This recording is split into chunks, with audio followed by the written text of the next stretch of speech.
getting a Green Ranger in a V Cinema sequel set after the series. And not just any Green Ranger, a female Green Ranger. Yeah. And it's Takaharu's mom. What? Apparently, it's like the Ranger, mom that's been absent from the entire series. Yes, Taka and Fu's mom. Or that's what the Ranger crew, like, that's what the thread said.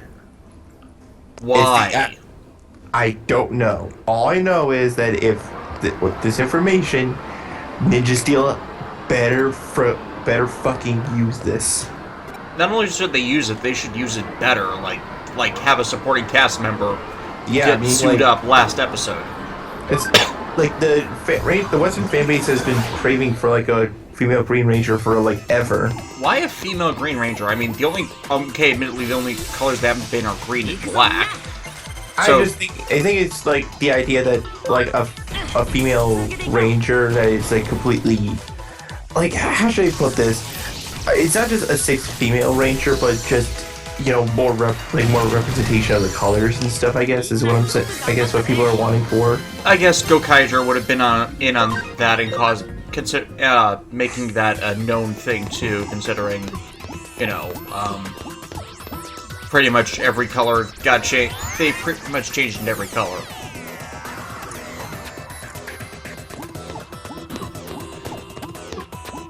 So yeah, I varied up the party while we were gone because some people hit the level caps. Well, not level caps, they hit where I'm doing it to right now. Inframon looks so weird walking.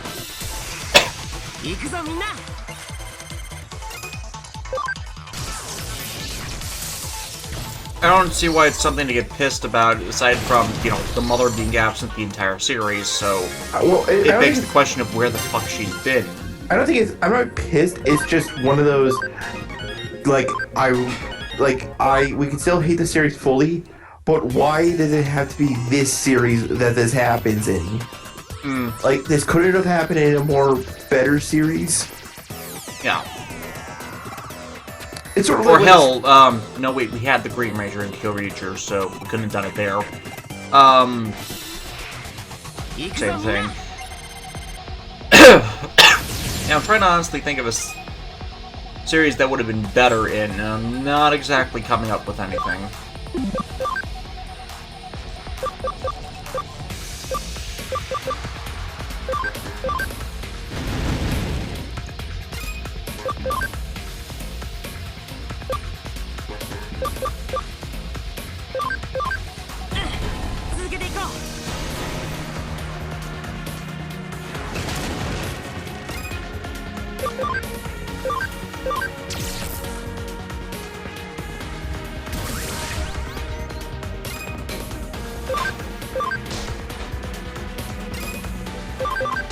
Dude, what just happened? What just happened?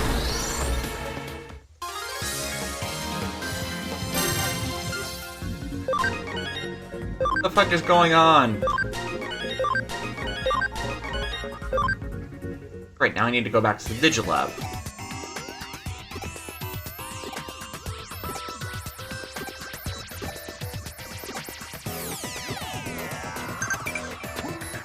Oh, glad that was easy.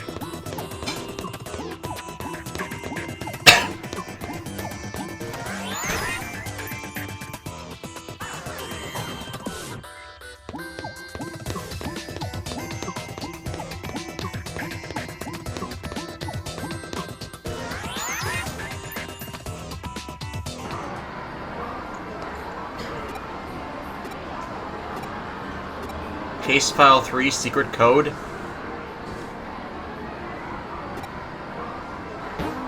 Huh.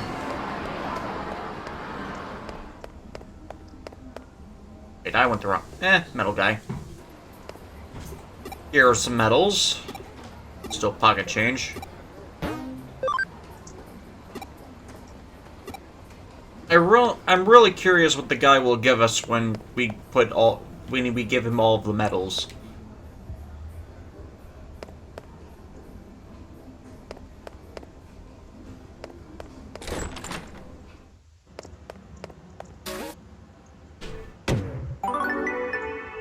Great work. No coffee. Not a flower person. Wait, we skipped that one on purpose. Home security guard.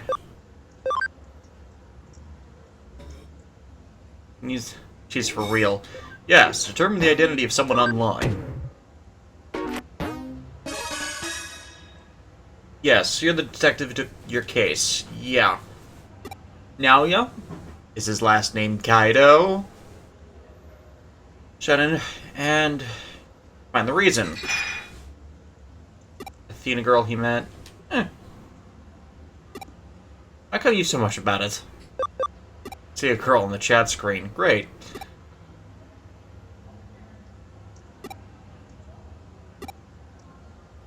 We're going to be so violating privacy on this one.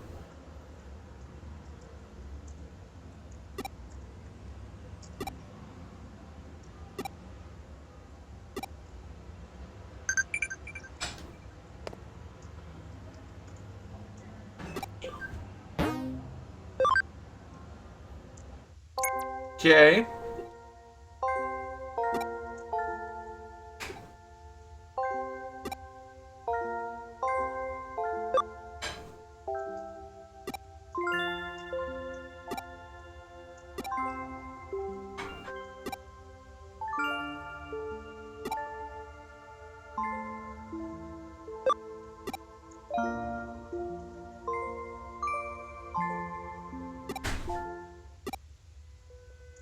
Crap.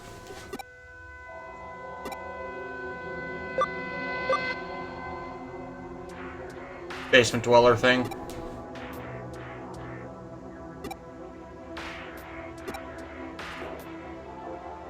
Crap.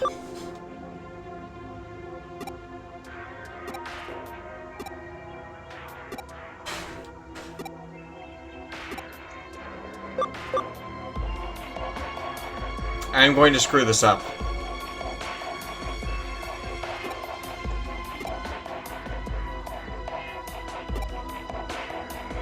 Yep, screwed up. Oh, crap.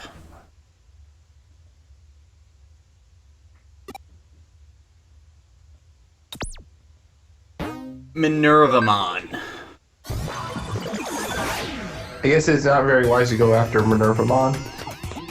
Minervamon's a Mega Digimon, better known as Mervamon in Cross Wars, where she got her ass kicked by Harpymon. I'm not even kidding. Oh, wow. That fight was rigged. Hi, hacks, I say. And to bring up something that Chat was discussing earlier about Digimon sexuality, which is really what my part of it is, instead of, you know, liking something that kind of, that's the kind of thing I automatically went to. She and the Cross Wars variants of Beelzemon kind of had a thing for each other. Oh, wow. The Cross Wars variant of Beelzemon looks terrible. There's only one Beelzemon to me. I mean, it's pretty much, he pretty much looks like he had Grappleomon's armor.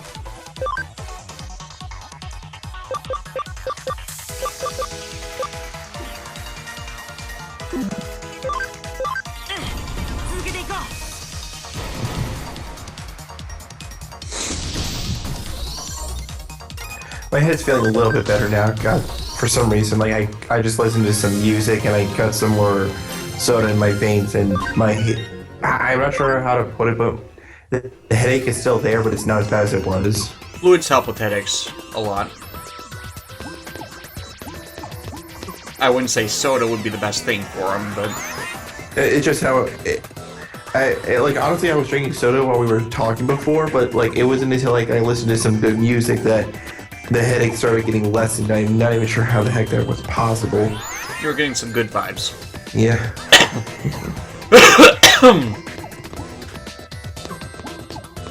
I keep running into Megas all of a sudden. I'm not supposed to have Megas. What is up with this?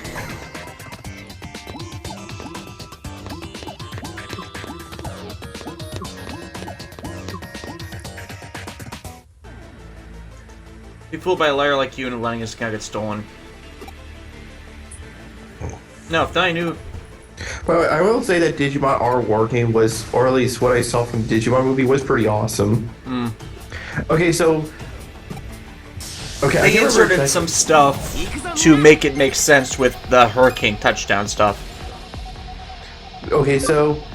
Like, how should I put this? I remember, like, a lot, like, when the Digimon movie was first announced, and I was, like, hyped as shit because I love the show. And then I remember, like, my mom getting it, and then she said you could only get this, like, when you get some good grades. And I was, that was my only motivation to getting good grades was so I could watch that movie. And even as a kid, I knew, like, it wasn't that great, like, still, like, just... I watched because it was like seeing the that level of animation quality for the Digimon was so amazing. Yeah. Like it almost makes you wish you could see that all the time, but then you let go. If it was like this all the time, then I would get spoiled. You know what I mean? Yeah. Because as much as we would like to have like awesome animation 24/7, that may not always be the best route to go, depending on how much the budget's looking like, or... Yeah, you set the standard too high. Yeah. Now, that's not to say that you should, like lower your standards, but rather, if you always outpace yourself, you get into a creep, you know? Like, if, you know, you're always gonna have to keep outperforming yourself, which is gonna burn you out quickly. To me, at least, in my opinion, at least. If you get what I'm saying? Like, if every Super Sentai series was as good as the last one, yeah, then there'd be to be fair, you'd raise the bar and compare it to some of the others. But yeah, this is a bit interesting, as it's like they're pulling the Mia and Elk gambit here with this side quest, because Elk's player character became a shut-in after Mia died, like this kid Naoya is.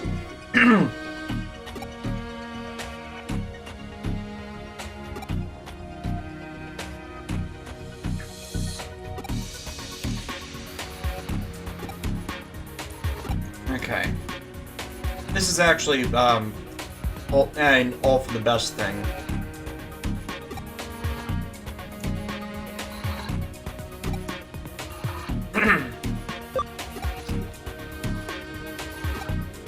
I love that they're all over the board with this. Like, you know, you got some dark stuff, you got some ghost stories, you have some real... Yeah. You have, like, a lot of variety here that makes you feel like you're, like, playing a season of the show. Yeah, or, like, an actual detective and the variance of the plots you experience. Oh, yeah, because being a left detective isn't always just, like, a simple case of investigate the murders or, like, you know, find the lost puppy. Yeah. Although I feel like these, like, NPC character names could become, like, a meme. Like, these are, like, Mr. Generic Name Man.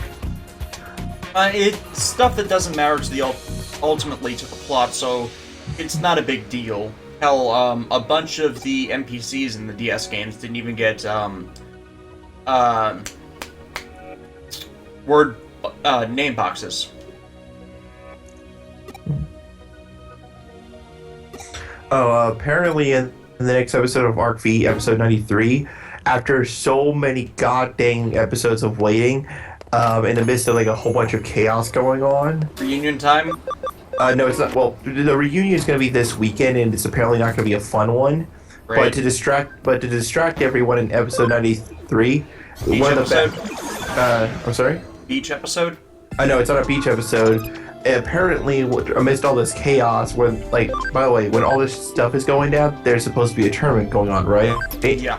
So one of the bad guys who, like, runs the security department in the Sacred Dimension, he holds, like, a second semi-final round featuring Jack Atlas versus another one of his goons. Right. So we're gonna see Jack duel again, and this guy, dueling Sergei, his way of dueling is evil because it's like the antithesis of what the normal duel style is. Basically, he intentionally inflicts pain on himself, and by doing so, his monsters gain more attack power. Okay, so it's a life for attack deck. Yes. Which, I mean, like, when Sergei first dueled against Yuzu and Yuzu lost, she only lost because it was, like, so outside of what anybody she fought before did. I mean, if you saw, like, the way he was doing it was one of those, wait, why the fuck are you doing that? You know what I mean? Like, the sad thing is, I've played against that kind of deck. You know what kind of deck that is? what? Winged Dragon of Ra. Ooh. Because that's pretty much the remember, it's the sacrifice life points to gain attack ability. Oh, yeah. And, well, Sergei's monsters are called the Thorn Monsters. And, like, the main Synchro monster, I think they're going to nerf the effect when if they ever release the card. But its effect was something like whatever life points you've lost, this monster gains its attack times a certain number. I forget what it was. So if, like, say your life points were at 200, this monster's attack points would be insanely high. Yeah. And, like, the entire duel, when Yuzu was dueling him, he was playing, like, keep away tactics until that point. Stall until you get everything together. Yeah. Like, and they very annoyingly, too. Yeah, the only other thing it reminds me of is the life for attack decks that the Parshath monsters revolve around. What was I gonna say? But Rice Greymon! But yeah, like, Morchak Atlas is always a good thing. The king has returned. And the best part about this is that in Arc B, aside from the very beginning of the arc, or the Synchro Dimension arcs, he's literally been sitting on his ass doing nothing. Yeah, pretty much. Sounds like Jack. I mean, you remember when they were, during the season, the third arc of 5Ds, where where instead of getting a job, he would sit at that cafe and drink tea. And okay, what is that awesome atrocity with the rocket wings? Doru Greymon. I'm sorry? Doru Greymon. Doru Greymon, that's pretty awesome. I know, and nobody knows about this guy because, well, he was the star of his own movie. No one in the American Digimon fandom ever saw. That looks awesome right there. I'm reviewing X Evolution this June. Rice Greymon is also cool because any Digimon with a goddamn revolver for a hand is awesome. Plus, it's in a cybernetic suit that gives it Freedom Gundam wings. Oh yeah, those are always cool. Didn't I go this way, or no? I went this way, didn't I? I'm lost.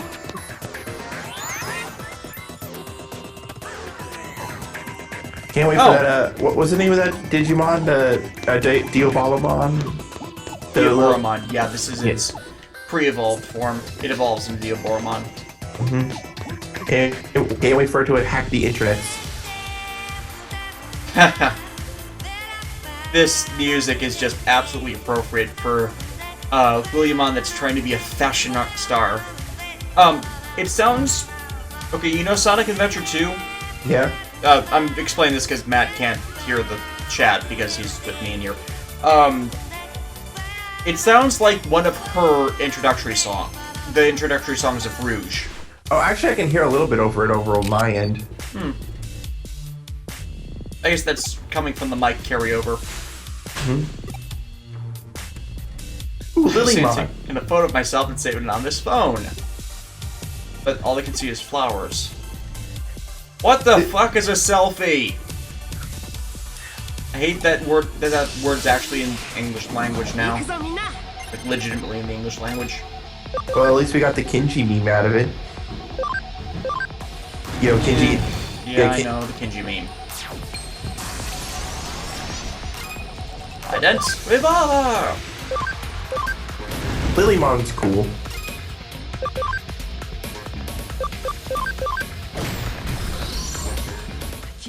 Go! Ooh, you got bombed. I just love how cool Digimon designs can get. Yeah, they're all over the place. And plus they have all these little detailing that you don't usually see in Pokemon. Pokemon are more like real creatures, but damn, Digimon have the awesome factor. Oh yeah, like the fact that like only in Digimon do you get like T-Rexes with revolver cannons and like things that only like a 10-year-old kid would probably think of. Cyborgs, yeah. Yeah. When you get metal types and machine-like entities in Pokemon, they're usually all machine. Oh great, they're doing it again. This is another glitch I've been noting and other people have said where there's this kind of bleed over in that nothing particular is supposed to be the first answer. Historia said you were cute is supposed to be the second answer, and he's got this friend that he's afraid that she'll think he likes flowers is the third response. And I don't know what to say, I kind of forgot the previous conversation. I'm gonna go with he sort of said you were cute.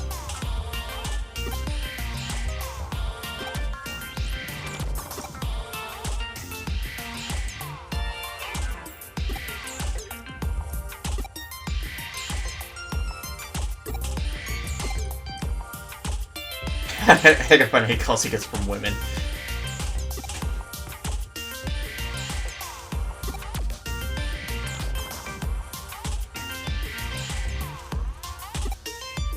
Turned in hot guy's cell phone.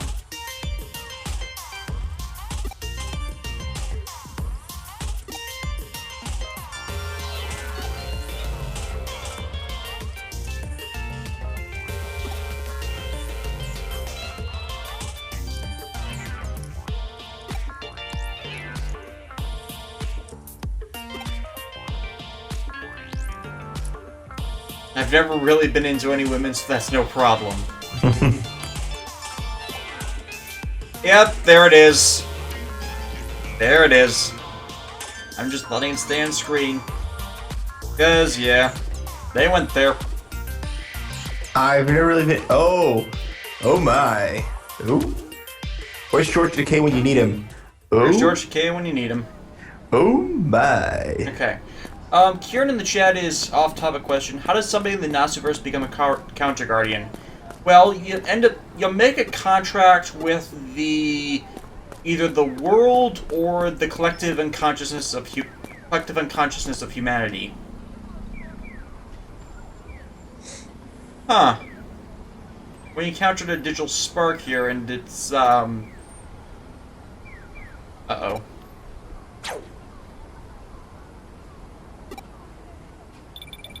I guess this is our next event lead-in. You feel something else in the air now. Suspicious.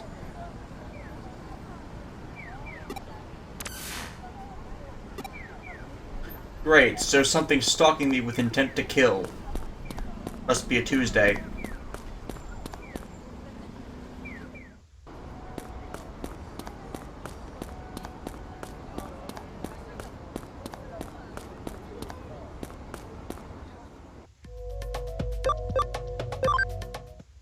Uh-oh.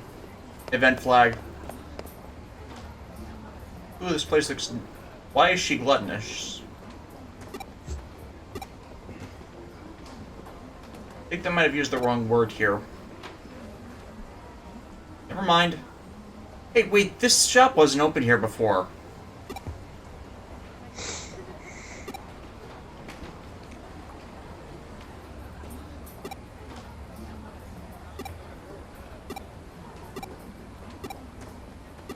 Still, I think the gluttonous description is a bit far.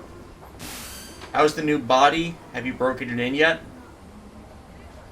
What are you talking about? It's been at least a couple weeks since this all started.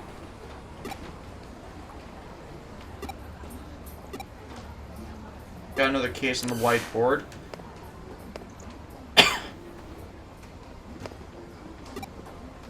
I guess this is the lead-in for the next story event.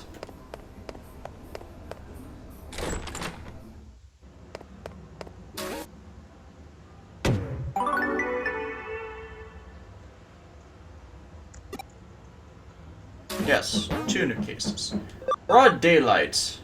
Ooh, Baggy Smash Drive. Invisible slasher.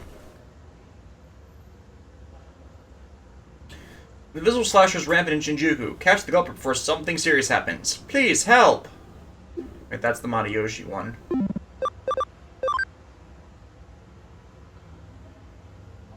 Actually, I think let's do this one first. I think that's the one for the gluttonous lady.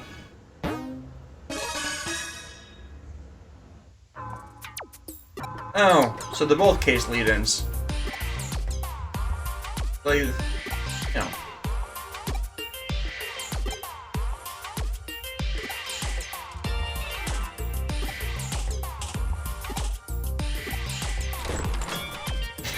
It's a party.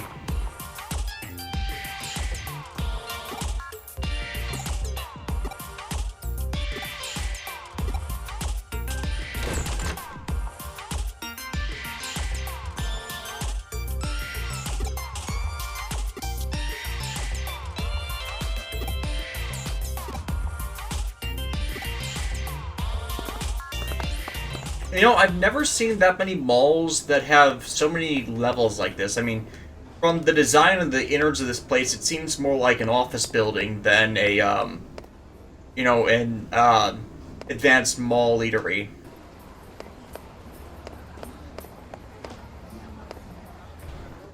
Restaurant is this?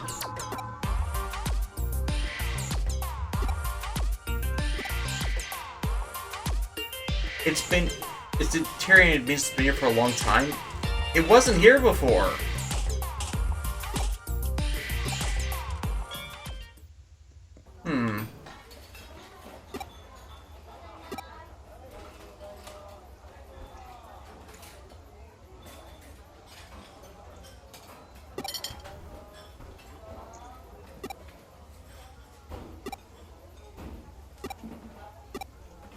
I've never heard of any of these things, so I'm just skipping through.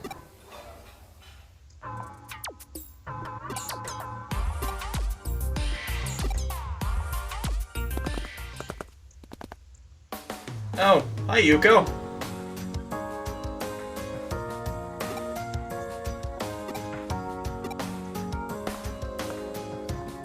There's the other harem member. Oh, I get why you don't regularly see them. They're right outside.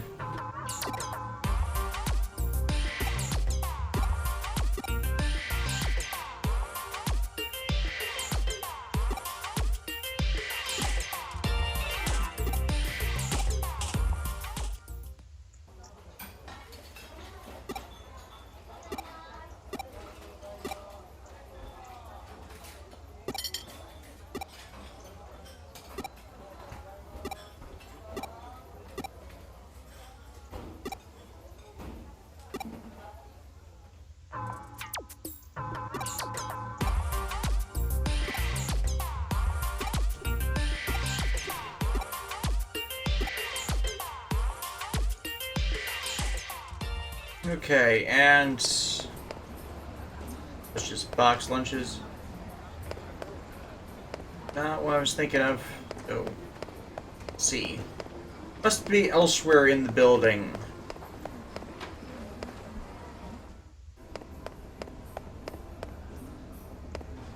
Ooh, new machine.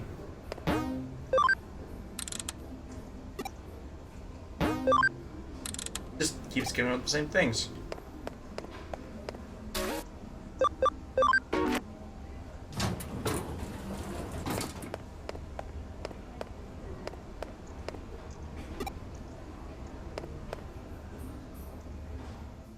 Let's see.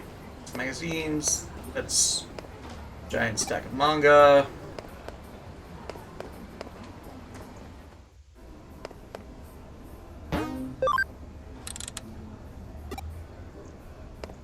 Nope.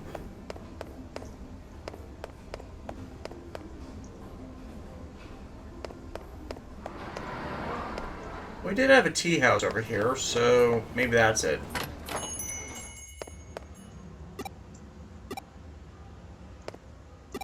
Nope, not it. Hey, metal dude. They'll give me pocket change.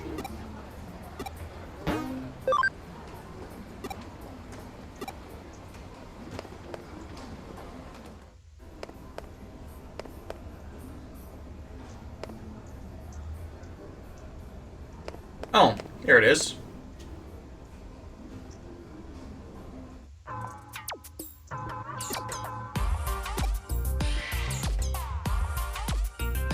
The sushi comes around in a conveyor belt.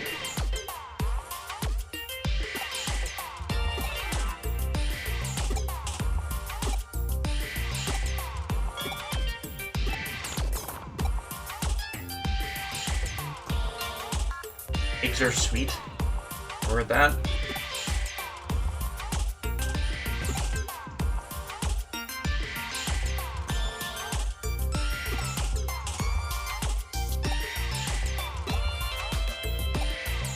Yeah, it does actually go around on a conveyor belt. I have never been to a sushi place, so that probably is why that sounds made. That it never appears in any Japanese series I've ever seen. The only time I can remember it happening is in the Pokemon Stadium games.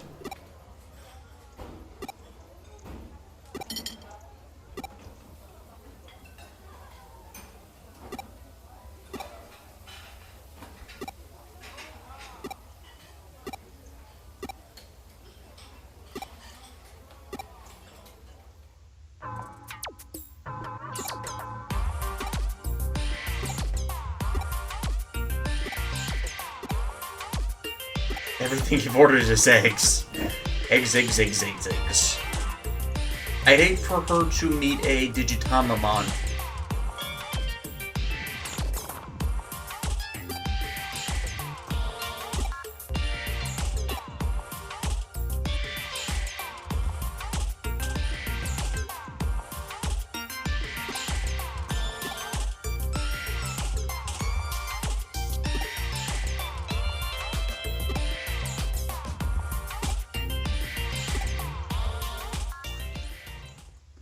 Yes, let's go back to the office for this one. Okay.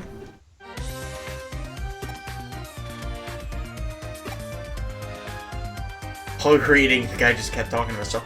Yeah, has the same vocal caliber as Morn from Star Trek DS9.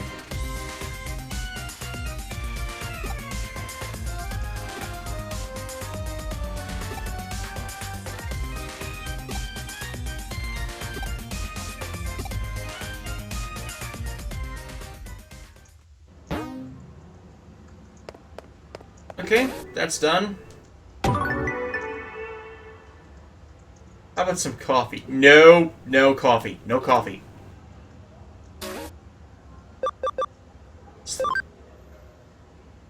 An invisible slasher is rampant in Shinjuku. Catch the culprit before something serious happens.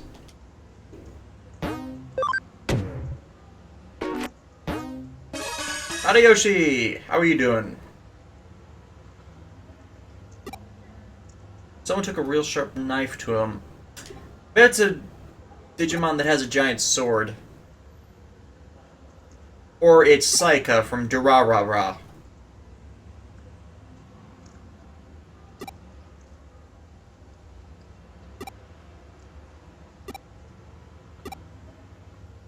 Gasp!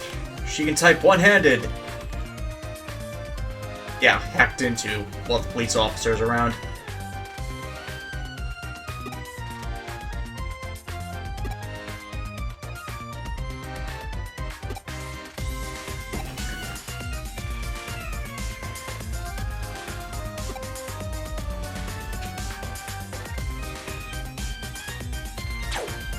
Oh, this is the thing that he saw happen.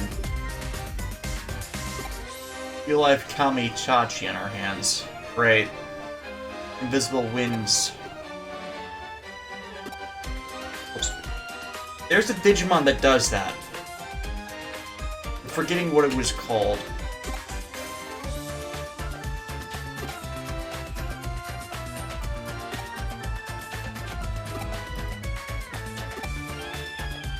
Ninjamon. I'm calling it Ninjamon. Yeah, that might actually be it, but, you know, most of the Digimon are ones we can acquire, so it wouldn't make sense for it to not be viewable of all the evolution trees we have in the game, which is most of them. Actually, I haven't developed anything that has Palmon or Lalamon as an evolution, so it's entirely possible that it's there. Back to Digiline.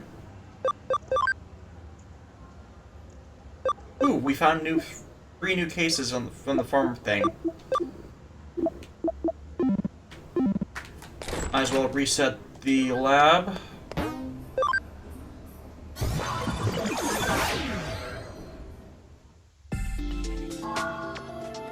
Large capacity. Is that the one I'm thinking of?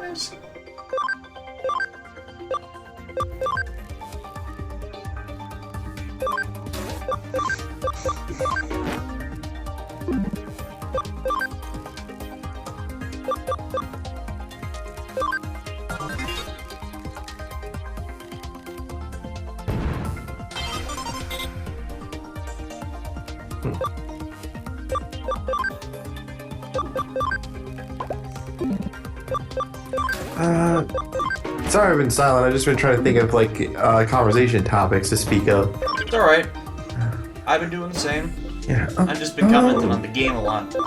Yeah. Increased flow drop rate for items. That was not the one I was thinking of, but it's still something I should be frickin' equipping. And I realized I forgot to take the other ones from the Digimon they were equipped to.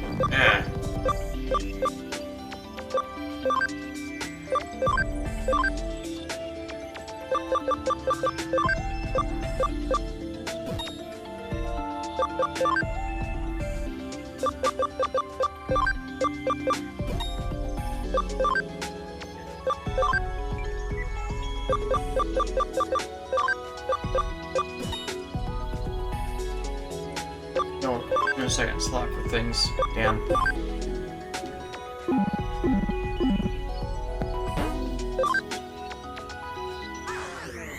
Before we head to Shinjuku, I need to make a side stop to the government office building because there's something I need to pick up.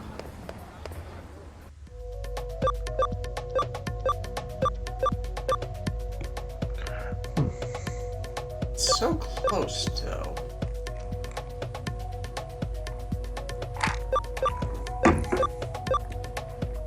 Okay, out of the games you've played, which one do you think had the best post-game?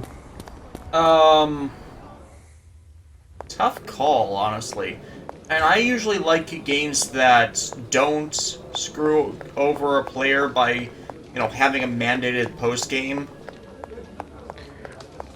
That's kind of a hard description to have. We haven't actually officially started Chapter 8 yet, so it wouldn't have popped up yet. Never mind. Yeah. So, I want to say one of the Pokemon games. Like, Gold, Silver, Heart Gold, Soul Silver had the post-game of, going back to Kanto, and hey, that was a really nice revisit. Emerald had the Battle Tower, and I spent a lot of fucking time at the Battle Tower. I was never a fan of the whole Battle Tower thing in Pokemon. Emerald was the only one I did it with. Like, my whole thing is, my preferred method of a post-game is more, like, you know, exploration-based. Like, what new worlds do I get to unlock because of me beating the game? Because I feel like having the opportunity to explore new regions after I beat the game is, like, a reward for me because of all the cool stuff that I could possibly see. Like, in Pokemon Leaf Green and Fire Red, there was those new islands things. Oh yeah, that was a bit too annoying for me because it took forever to figure out how to fucking unlock them. Yeah, but I mean, there was like just so much there, you know what I mean? Yeah. At least you got Gen 2 Mon that you otherwise wouldn't get. But I think the best one, I think it was also Heart Gold and Soul Silver that did this, but it was like how in those games there was opportunities for you to catch like 3rd generation stuff through like just weird, you know, the special events where the swarms. Well, no, not just the swarms, but I forget what game it was, but there was a game where you could find like these there was like a special area where you could find like you could either capture Groudon or Kyogre depending on like what you did. Yeah. I can't remember. I forget the name of it though. That's the thing. Oh well. And like the only other post game stuff is Dot Hack GU, where you've concluded the main story, but there's still kind of something left over that you could do if you followed all the clues from all the other stuff. That was actually interesting and tied into the greater story to give it better conclusion. That's another type of post-game stuff I like. You're continuing this, you have a reason to go through it because you're continuing the story, whereas most post-game content I see is just stuff that got locked because they didn't want you doing it, as it would otherwise screw up the main story. Like the Disgaea games, you can't use they have DLC options to give you characters from past games, but you can't. As far as I've run through Disgaea 3, you can't use them until you've beaten the game, which is bullshit. Admittedly, you have New Game Plus, so you can get them as you complete the game and then run it back and run through the game with them. But I shouldn't need to do that to get them. I should be able to play with them through the first playthrough.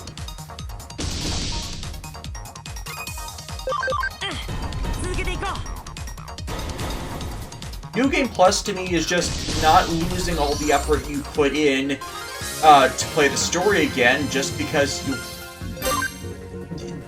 New Game Plus should be so you can save the effort you've already put into the game and then just in following playthroughs either challenge yourself with a from zero run or keep all that effort for just wanting to see the story again.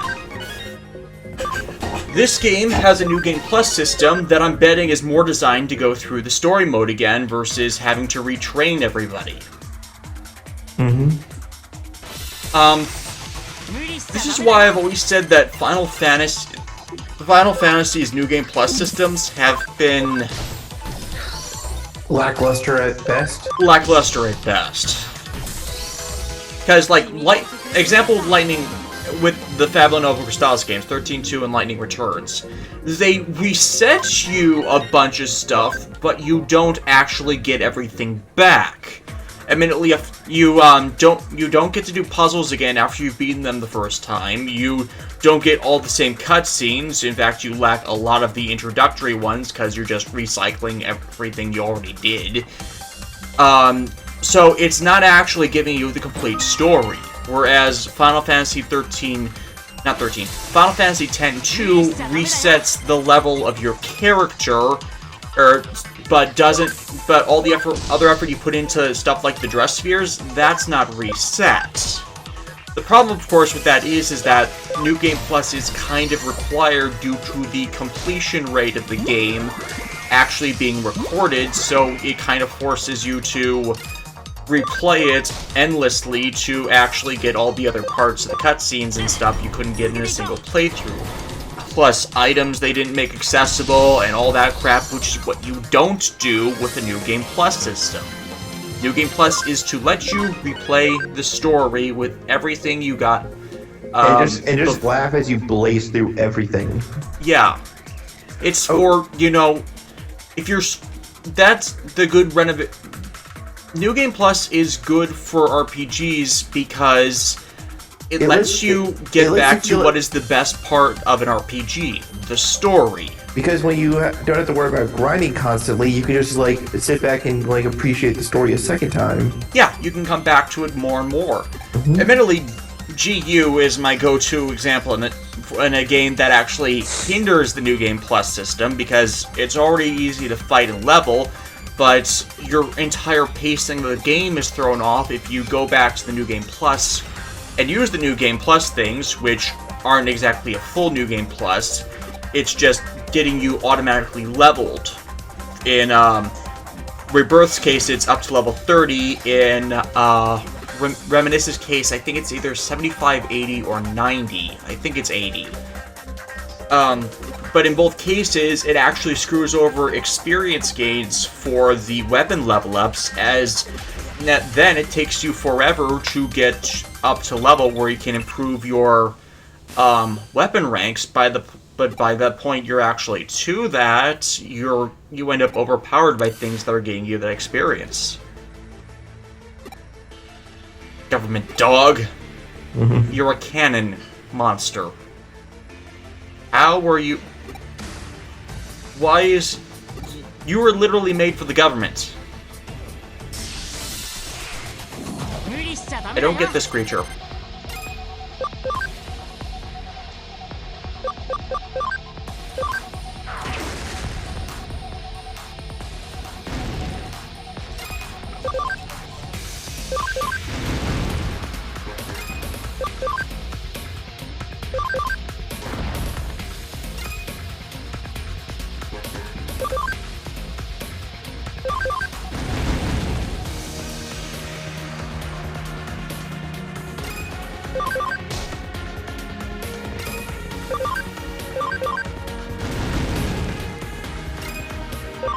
There, your Tankmon is dead now.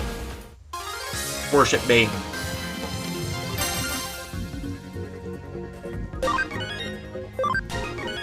Crap, that's right. I keep forgetting to Digivolve Lopmon. Why do I keep forgetting that? Nothing more than the weapon to be fired off. Huh. Oh, that's why I had the government dog response. Yeah, it's kind of dickish on my part.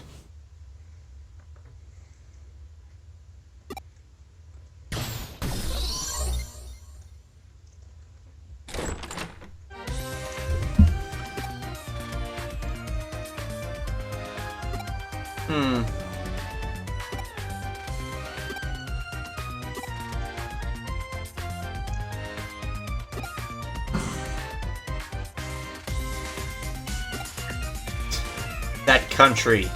Yes, that country that has tanks and camouflage and makes weapons like that. That deal could vanish in thin air because of this. Like the Trans-Pacific Partnership.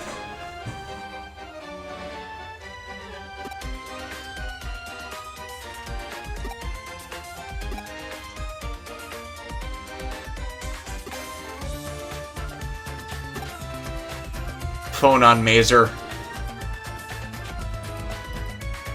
You know what a phonon mazer is? I do not. Soundwave laser cannon. Ooh.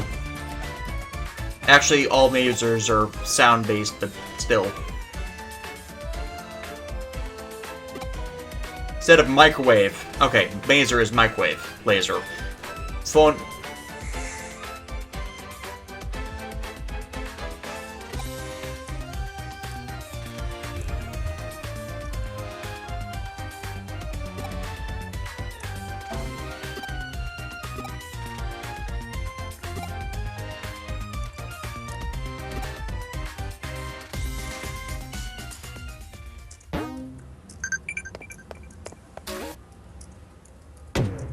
Rank up! Budding Cyber Sleuth. Yes, our next task. The main case! Oh crap.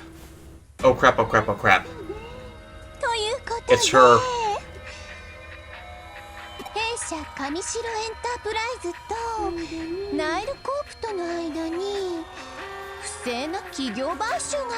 They must have been breaking monopoly law. Does Japan have laws against monopolies?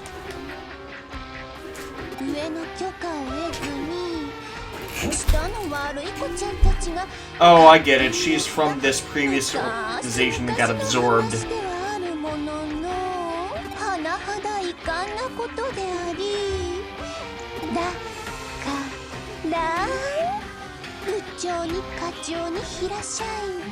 Everyone's getting fired. Yeah, she fired everybody from the old corporation.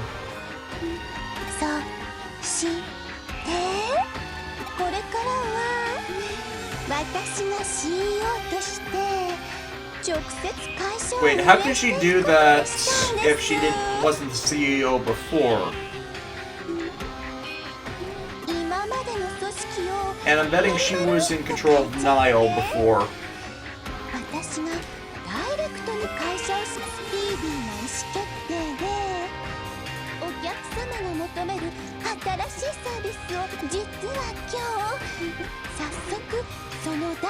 She has plant-themed Digimon. I'm calling that now. とっておきの大プロジェクトを発表しちゃおう。そうでは今や皆様の生活の基盤とも言える。 If this is the plot of Link where she's gonna have everyone forcibly digitized, I'm out of here. You're like, fuck this, I'm out. Like, you just dropped the controller. Done. They still won't involve time travel. でもエデンアップデートを絶対に参加し。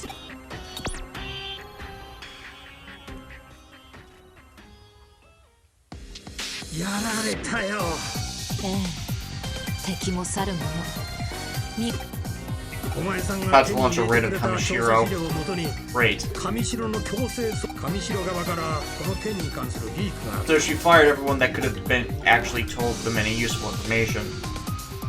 つまりこちらが追及する前に向こうから罪を告 Pretty 白 much, し yeah. たということさ。うちの上層部はまんまと乗せられてあらかじめ用意されていた証拠の押収とスケープゴートの逮捕で事件を幕引きにしまった。推測の域は出ないが内部告発自体。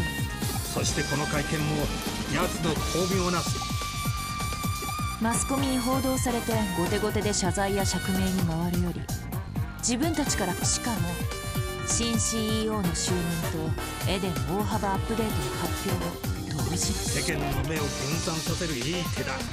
まさに岸辺劇場だよ。逆転の一手は岸辺と例のハッカーたち。 Okay, so it's not actually full coverage due to the demon hacker's evidence that it's actually her that's causing this. レモンズに所属するハッカーたちのアカウントは Here's the accounts. 消されてしまっている状態でな。現実世界での特定は難しい。そうでしたか。 This is CC Corp. If CC Corp was run by people competently covering up the nonsense instead of paying people off. ミスミス。いえ、あの件に関しては焦って動いても結果。 How was that? まったく人が真面目に話しているときにせめてもう少し緊張 I'm 感のあ agree る with 着信音 Kyoko. だ What's up with な。 that ringtone? ほう、白峰のキアから我々のことは気に。ウサギを見て犬を放つ。今は打つ手がない。 Chapter 8. No stopping the Gale Girls. 80. また女子くんの能力に頼るしかないな。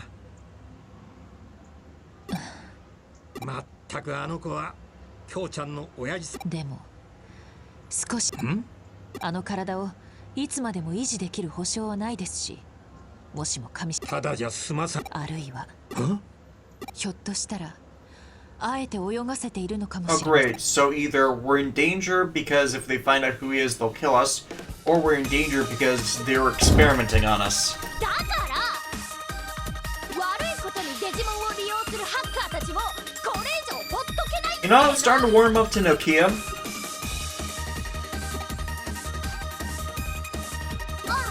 遅いよ。君はもういい。 Well, these days it's because you... Well, we have a job, and second of all, you only alert us to these right as you're starting them, so yeah, of course we're gonna be late. I hate people saying that I'm late, because I'm always try endeavor to be early. 決まってるじゃない。デジモンたちを助けるために They got the hacker and saved the Digimon. Yeah, おいおい、随分と鼻息が荒い heavy-handed, な。 not high-handed. この前フェイに負けた時から私の力が足りてないってことは、だから私悪い Hey, ハ we're ッ making a カーたち tamer に group. 対抗するためにテイマー集団を結成しようって思ってるの。テイマー集団？二人とも柔道っていうハッカ They're ーチームの a こと team 知っ called て the る？ Judes. 柔道。さすがあなた、よく知って。柔道のメンバーはハッカーなのに普通のユーザーやデジだから Okay, we're pretty much making anonymous. Oh my god, Digimon and Anonymous. We do not forgive. we do not forget. The rebels. Well, all we need to do is blow up the Death Star.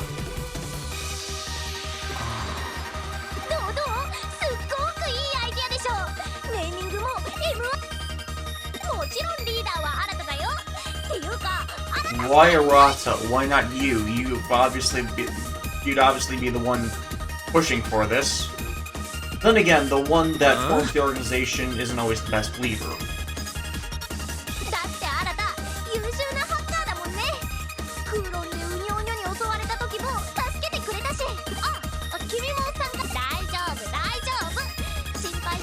Assistant leader.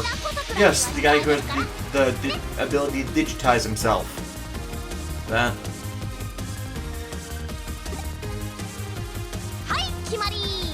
No, the ones that fought the Star Killer base was the Resisti.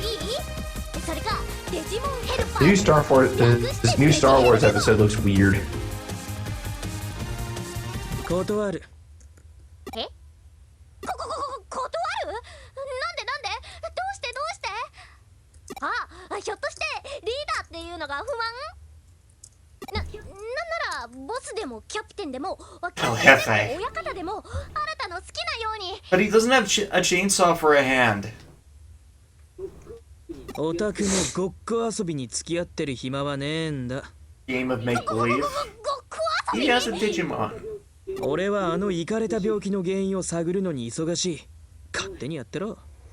Oh, I see. He's focused on the sickness, she's focused on helping the Digimon. It's actually both こんなやつに cases. 付き合ってる場合か？ちょっと話があるんだ。何よあれ、感じ悪い。いいもん、仲間になってくれなくったって。 Well, who else would you have would you want to join? And it's kind of just two of you. Okay, possibly three. なあ、あんた上白優子だ。あいつから話は聞いてるぜ。何してんだよこんなとこ。京子さんに教えてもらったんです。あいつはこの中だ。さっきは真剣な顔して何？ Okay, what does she need? Special, have her. Jeez. She's the one that had the, she's the one that made the case report for the, restaurants. We should have gotten that from the Ghost Girl thing. Okay, here's another question. Here's a good question. It's always an interesting topic. Best final boss in a video game? Well, that's gonna be debatable considering the amount of games people have had. I know the most ludicrous one is, the final boss of Bayonetta. I mean, how many times can you keep killing the same boss? そんじゃまたな。Oh, you know, like the planet-sized goddess thing. Jubileus, that was it. Jubileus, yep. Where you keep on killing it. You defeat it, you throw it to the sun, and then you break it down some more. I think one of the most intriguing ones was Galacticmon of Digimon World 3 for me personally, because you're literally trying to stop the thing from fusing with the world to become a planet-sized Digimon after most of the world have been turned into pigs. It was ludicrous and awesome in all the right ways, because earlier in the game you had to stop one of the pre-evolved forms of it from fusing with a experimental warship that would then be able to annihilate a city. And that was only its equivalent champion form.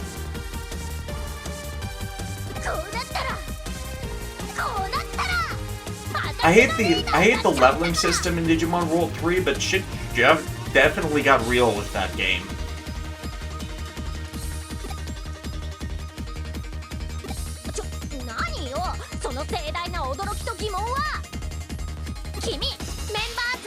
Me help you recruit members. For me personally, as far as like a final boss, I have like very high standards for a final boss, but Okay, the setup to it may be full of ridiculous plot holes and like just a lot of convolutedness. You like Orphan? ちゃんとあるんだから No, oh, okay, I did like Orphan, but that may be like not my top 10, but it's definitely on the list. No, like the final boss battle that I hold other boss battles, like, you know, like this is my bar, the bar that I use to measure other boss battles by, is the entirety of the final boss fight against Xemnas from Kingdom Hearts 2. I've seen bits and pieces of that. I was half paying attention when my freshman college roommate played that game. The reason being is because you do so much, even though the boss battle as a giant whole may be like overly long, it's what occurs during it that I love. It feels like it's putting everything you know to the test.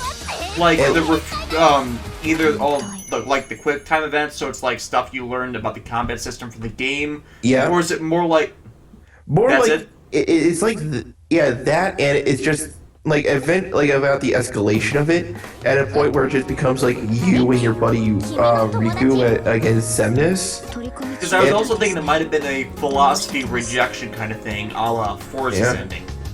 Oh yeah, most definitely.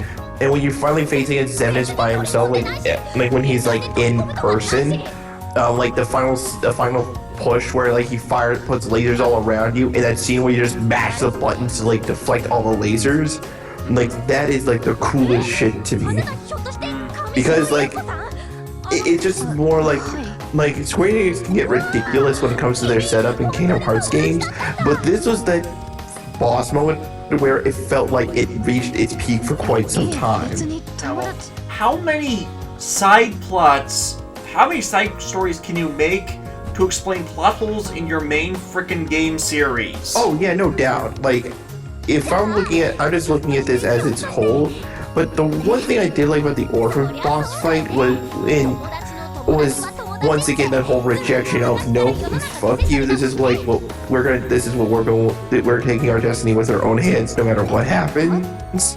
And also, I did enjoy the idea of it, like how like it felt there was a clearly defined, you know, it was like a pendulum almost, like when a boss does this thing, you have to act like in this certain manner. When the boss like switches to this other form, you have to go like this. It felt, for the first time in the entire game, it felt like there was one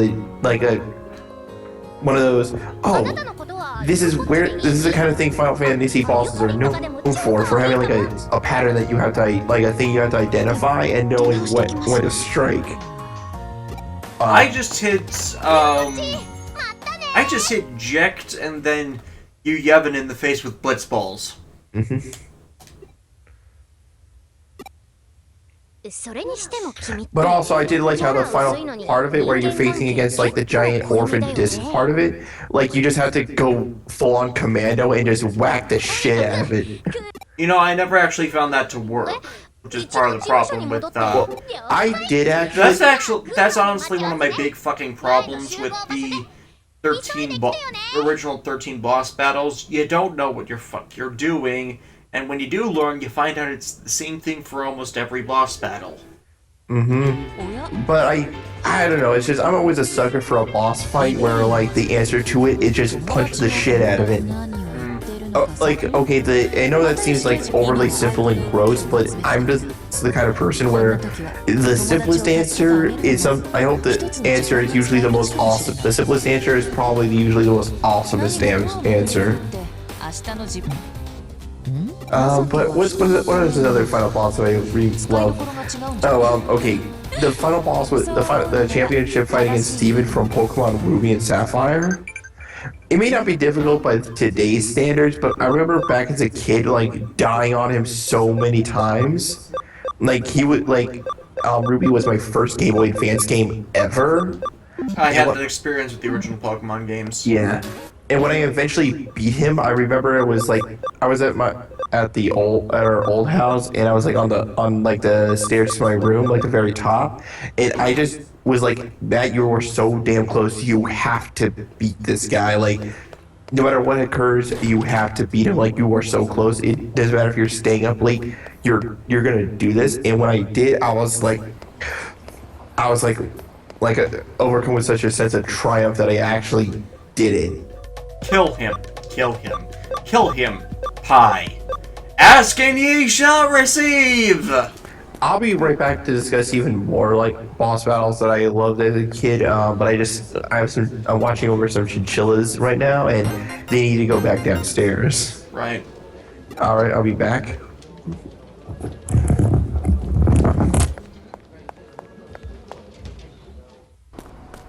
Okay, so he wanted me in Shinjuku.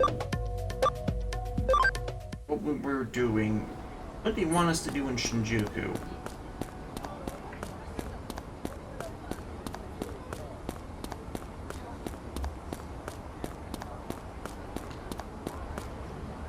Maybe go to a repeat event of the,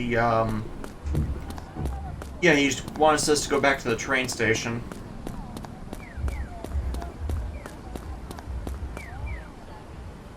Yo, 遅かったな。 He is fine.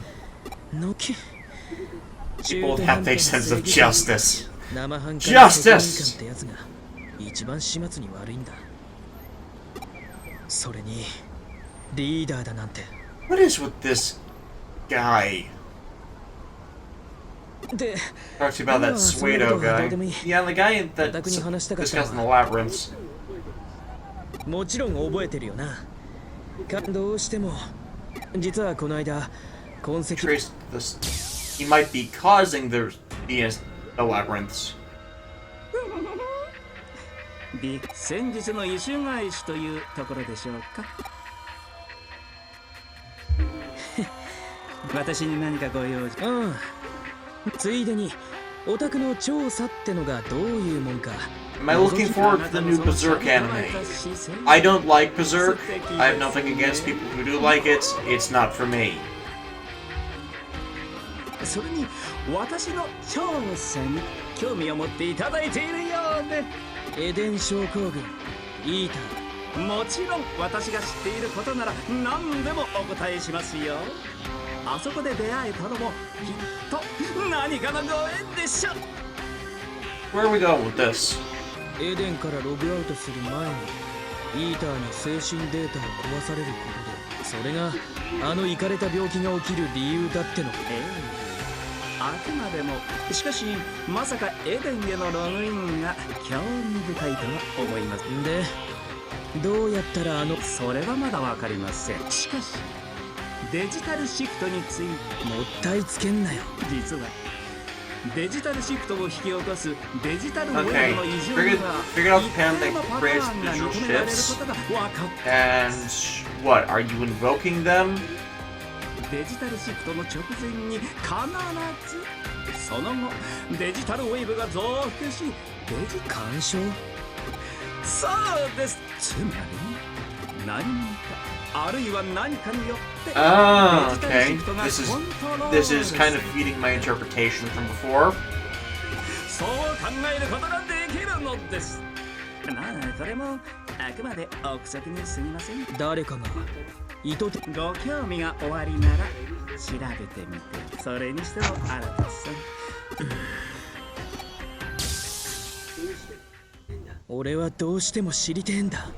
あのイカれた病気 What are の the 原 odds 因を。 that this guy lost his girlfriend to one of these instances? Or he knows about 手 the がかり player になるものがね character? えか、この辺りを探してみてえんだ。オタクにとってもあれだ、乗りかかった。そうこなくっちゃな。よし。 Where are we going?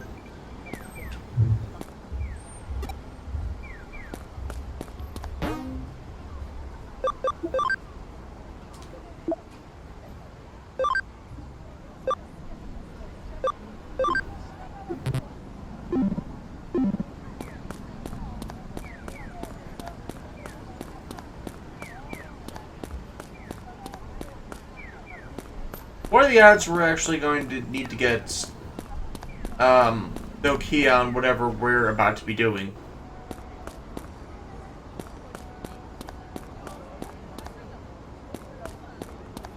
Obviously, I'm dragging him around all over the place.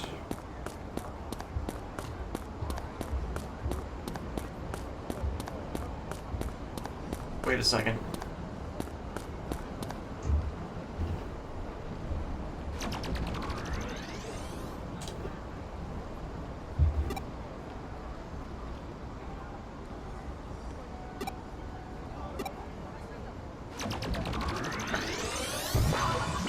And now the secret's out.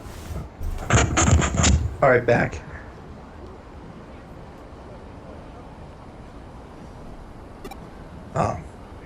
Okay, so I got a story to tell you in regards to like when it came to boss battles from like when I was a kid. Mm-hmm.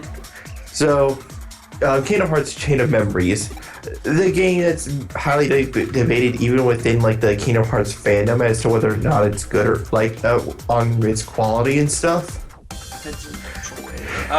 I have Chain of Memories, so, and I've not played it because... Yeah, I played the original GBA version first, and while I will admit that Chain of Memories is probably the version to go with because the system makes a lot more sense in that kind of space rather than like the 2D space that you get in the Game Boy Advance version.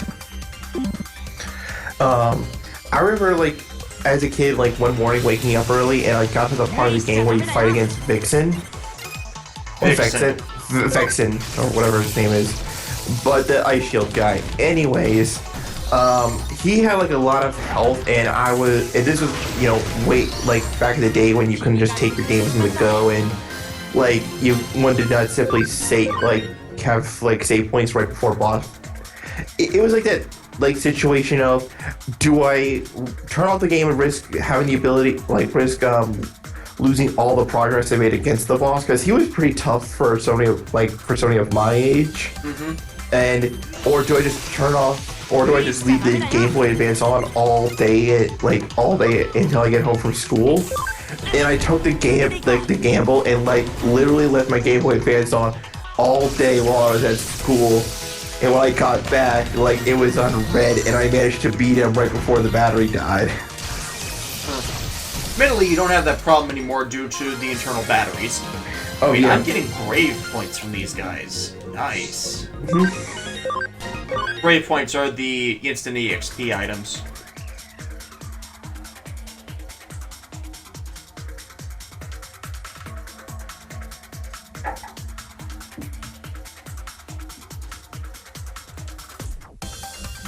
I need to hope I can access this region again, because that is going to be so nice for getting a bunch of stuff very quickly. And I keep forgetting to give the Evolve Lock mod. It's the second time I've done that now.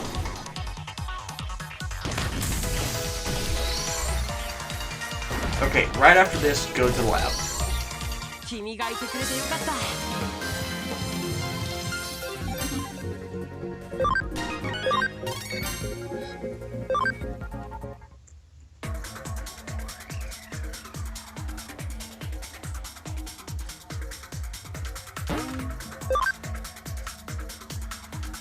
Whoa, where the hell am I?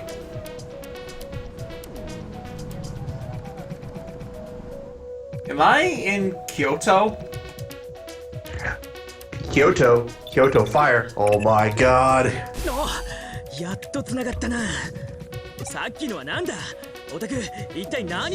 Okay, apparently not.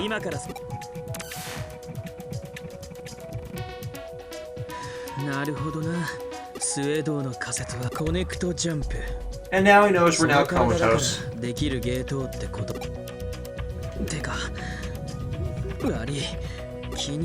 Oh, and I remember the first time I beat Marluxia.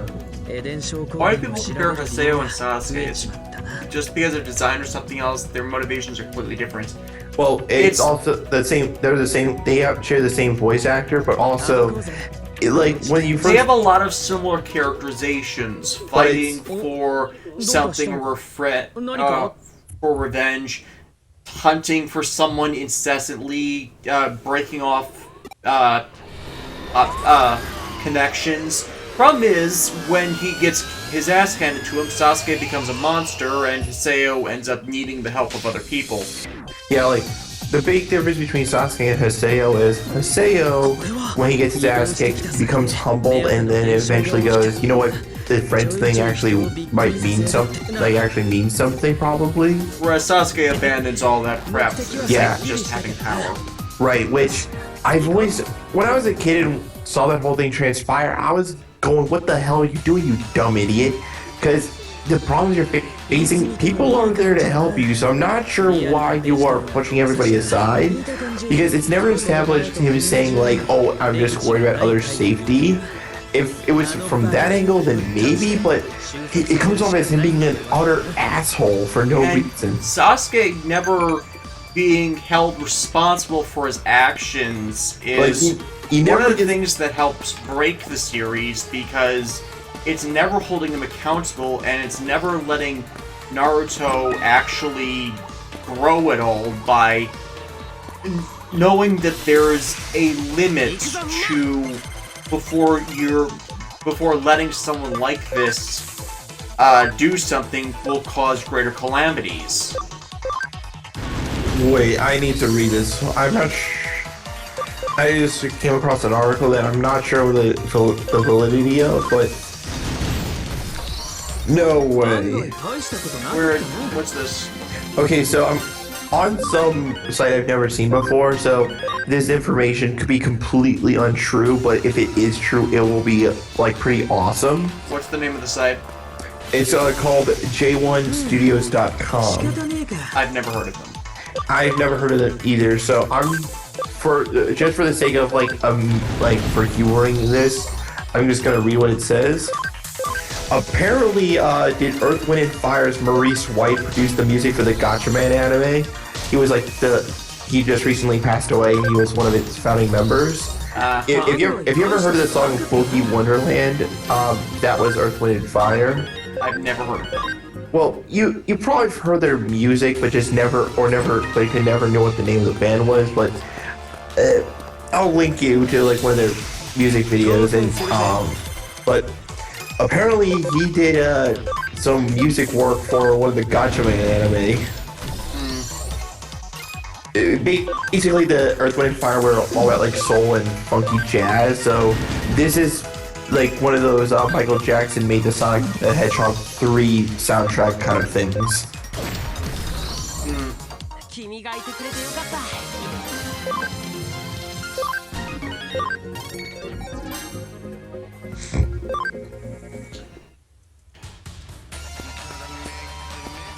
I really wish they would have let us at the phone booth.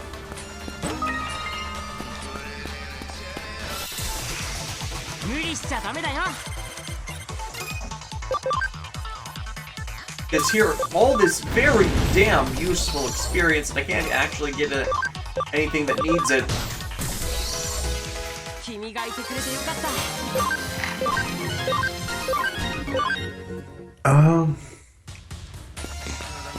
What else? Anything else about Oh, there's one. Oh, by the way, I don't keep bugging you to play Tales of Symphonia, but the one thing that game does that I really like in terms of New Game Plus is what is with that game in internet reviewers? I mean, okay, Gerard the Completionist keeps seeding references to that game in. It's been at least for 2 years, and I assume that's because people keep wanting him to play it. And I've been getting requests to play that for the last 3 years as well. It is a damn good game. Like, there are moments in it that make you scratch your head or make you go, what the hell is this even? What is this? I don't even. But as a complete experience, it is like it's something else.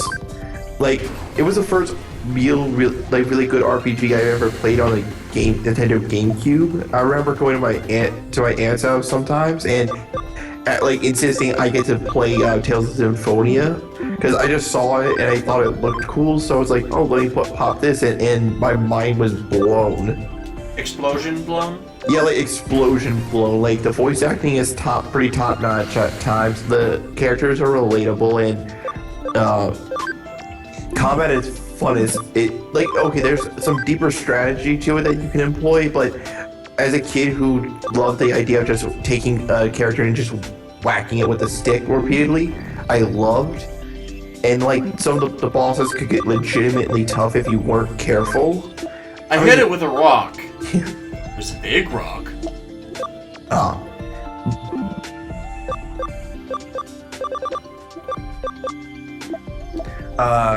What else was I gonna say? Fighting teddy bear. Now I've seen everything.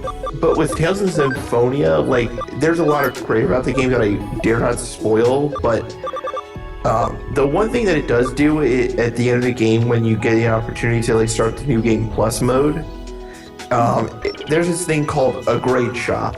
Basically, in your last playthrough, when you participate in battles, depending on how well you do, you get graded on. If you do poorly, you get reduction points. So it's sort of like it's something you can't really track during the main game, but it's always a surprise to see how much you got by the end of it. And what you can do is actually buy things that can help you out during your New Game Plus. Like, for example, you can transfer over all your skills and techniques that you've learned, all the titles you've gained throughout the last playthrough, or make the game harder, gain more experience during your battles, etc., etc. Like, I remember, like, doing playthroughs where, like, I got, like, 2 times or 10 times experience and just being able to blaze through everything. On the New Game Plus runs. Yes. How do you get the is there an item you get in replays that allows there to be an experienced multiplier? No, it's in the grade shop. It's one of the things that you can buy. It's like a special shop that only gets access at the very end of the game. And it's based off of, like, the value you get is based off of the total value of all the battles you've experienced. So let's say the more you fight, the better items you get from it. Exactly. Like, the more points you have to spend and stuff. For example, let's say I participated in, like, 2 fights. In one fight, I did really good, so I got, like, +2 from it, right? Yeah. But in the next fight, I did kind of badly, so I got, like, -1 from it. That means I only have 1 grade point so far. Yeah. Yeah, so if you do excellently throughout the entire game, you get... Hello! That is an armor Digimon. That is the Kame-Itachi Digimon I was thinking of. Oh, wait, which one? Where? Repamon. Oh, Rapidmon? Repa. R-E-P-P-A. That's the one that has the sickle blade for Kame-Itachi. Oh, that's... Oh, cool.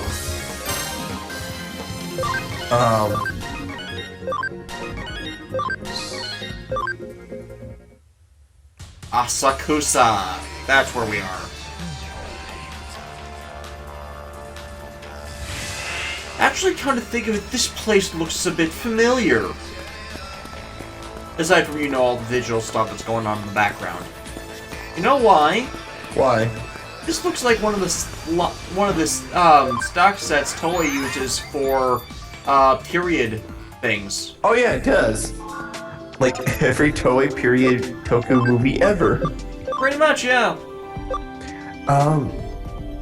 I can only imagine what that is. I'm betting it's supposed to be Metal Greymon. Let's find out what this thing is. But with the Gromon. But the grade shop is probably like the best example, one of the best things I've seen that kind of like make it's also like worth playing through the entire game with those added buffs on, because the game never penalizes you for like adding those things onto the game. Mm-hmm. Like honestly, when you do buy like the 10 times experience boost points or basically stuff that lets you get to a higher level in the game earlier, mm-hmm. It almost makes you want to turn it on to hard mode just to see how much more tough it can get. You know what I mean? Mm-hmm. Well, I've already told people that Tales of Graces is going to be my first Tales game. I've heard good things about it, I just haven't played it myself. Yeah. Plus, I kind of got pissed at it when I started up after I bought Japanese DLC, only to find out that you region locked the fucking game's DLC. Yeah. No one does that. Why would you do that? I was actually kind of pissed when I discovered that I have the game Tales of Xillia 2, and which is also a great Tales game, but just not my personal favorite in it. Mm-hmm. But And you know why I'm pissed about this? Why? X-Form Haseo DLC costume. Oh, I'm pissed because in Tales of Xillia,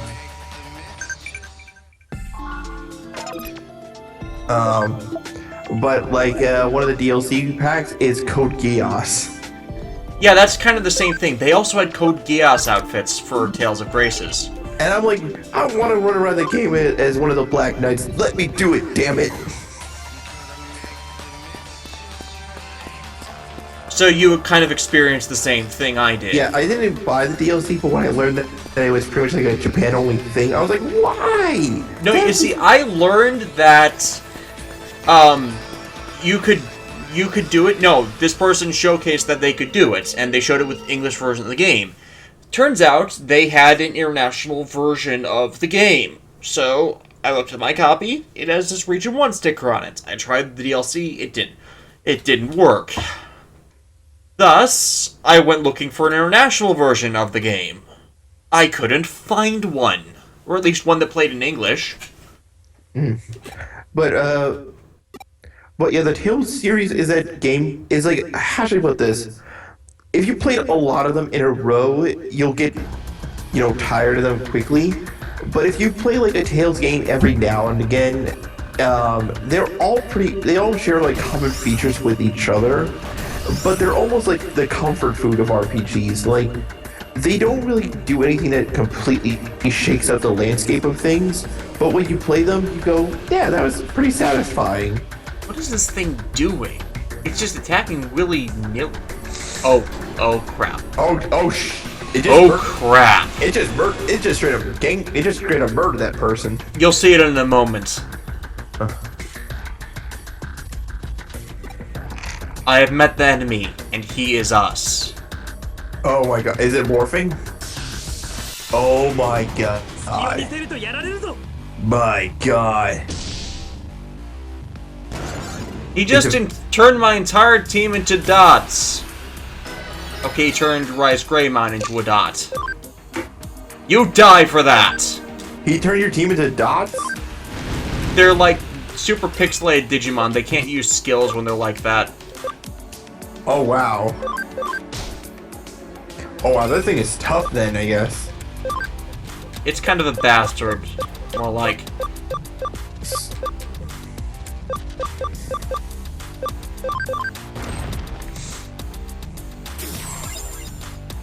I mean, it is kind of an abnormal status ailment. It's like silence for other series.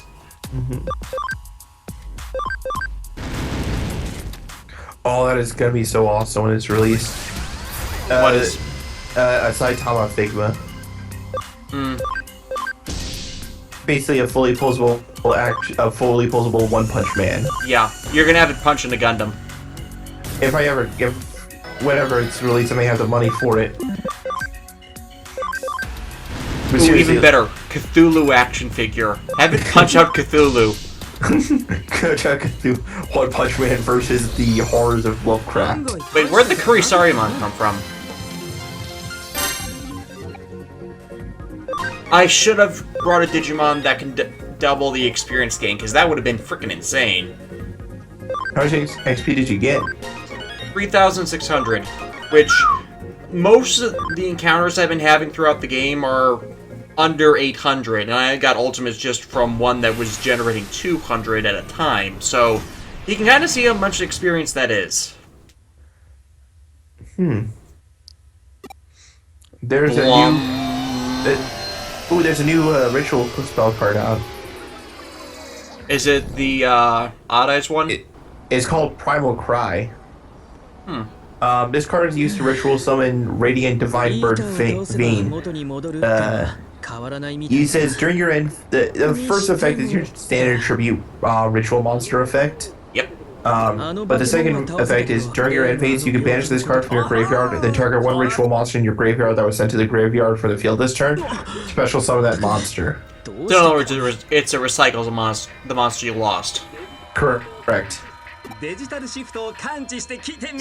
gives it a second life. Yep. There's also a new monster called the the Dragon Knight of Creation. During your opponent's turn, it has like 3 effects. Like it says the it says the third effect of Dragon Knight of Creation can only be used once per turn. During your opponent's turn, increase this card's level by 4. When this card destroys an opponent's monster by battle and sends it to the graveyard, you can send one level 7 or 8 Dragon type monster from the deck to the graveyard. And the third effect is send one card from your hand to the graveyard, then target one level 7 or 8 Dragon type monster in your graveyard, send this card to the graveyard, and special summon the target monster. It's more dragon. It's a more dragon recycling. So the thing about the Eaters transforming itself is it's just one step closer to becoming this game's variant of the D Reaper. Of course, it's always the D Reaper. Unless it's Gorgon. And then it might be Crisis. In other words, Chapter 8. Shit got real. Chapter 8. It's like It's Always Sunny in Digital's world. You know what? Everything's gonna be bright today. I'm pretty sure nothing bad is gonna happen at all. And then it's like the gang encounters the D Reaper. Have you seen that meme floating around? Which one? Have you ever seen ever heard of the show It's Always Sunny in Philadelphia? Oh yeah, the episode openings that tell you exactly what's going to happen. Right. It's like, well, I mean, I'm pretty sure nothing bad's going to happen today. I mean, everything bad happens today. The gang encounters Cthulhu. I've never actually seen all It's Always Sunny in Philadelphia. Well, like, as long as you get the joke. I can get the joke. Davis, have you seen the web series Tome by Kerbofer? Kill him. Kill him. Kill him. Pie. Ask and ye shall receive! That's a quote from TV Tome Adventures, the series that Kerbofer's original web series that he rehashed to make Tome. I honestly haven't been watching. I keep meaning to catch up and see what he did and completed it. So, yeah, I know of it, I've seen it, tried to contribute. One of the background characters didn't get the submission through. And yeah, as far as I loved TV Tome Adventures when I was younger, and meaning to go through all the Flash games, it has built into it for that series, but I've been really meaning to see the normal web series version.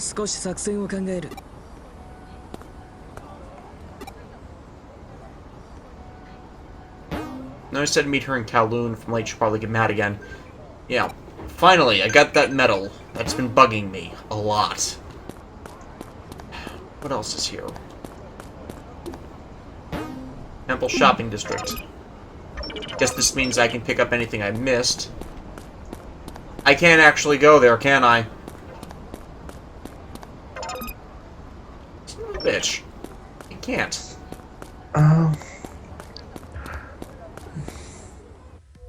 Wait, I should just stay here and access Kowloon from the Asakura insertion point. Jonathan Johnson is asking this in the chat, and I'm pretty sure you'll have. I'm giving it 5 episodes. I was going to say something similar. Like, I was going to watch it, but I swear I'm not going to waste my time like I did with Ninja watching a terrible show that has little to no redeemable qualities to it. Tokyuger was held up by the villains in Akira. And the main cast was tolerable when Wright was not around. There was enough decent there in its terribleness to not make me rage quit the series. Oh yeah, like, it was still terrible, but like, the villains were genuinely interesting. Like, I stopped watching it because I can't, like, a show that has to rely on the villains to keep you invested is doing its job wrong. Yeah, I mean, it's rare that Sentai has both interesting main characters and interesting villains.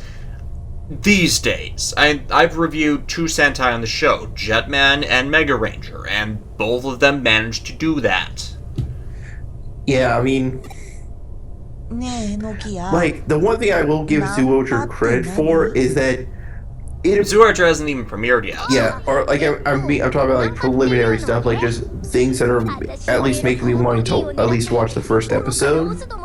I mean, beyond this, is that it seems like the Red Ranger is going to be reining in the silliness of the Beastmen. right, and like he seems to be like He's going to be the straight man to their comedy antics, which right. it's not, everybody else being exasperated with an idiot leading them, but not actually doing anything to fix the fucking problem.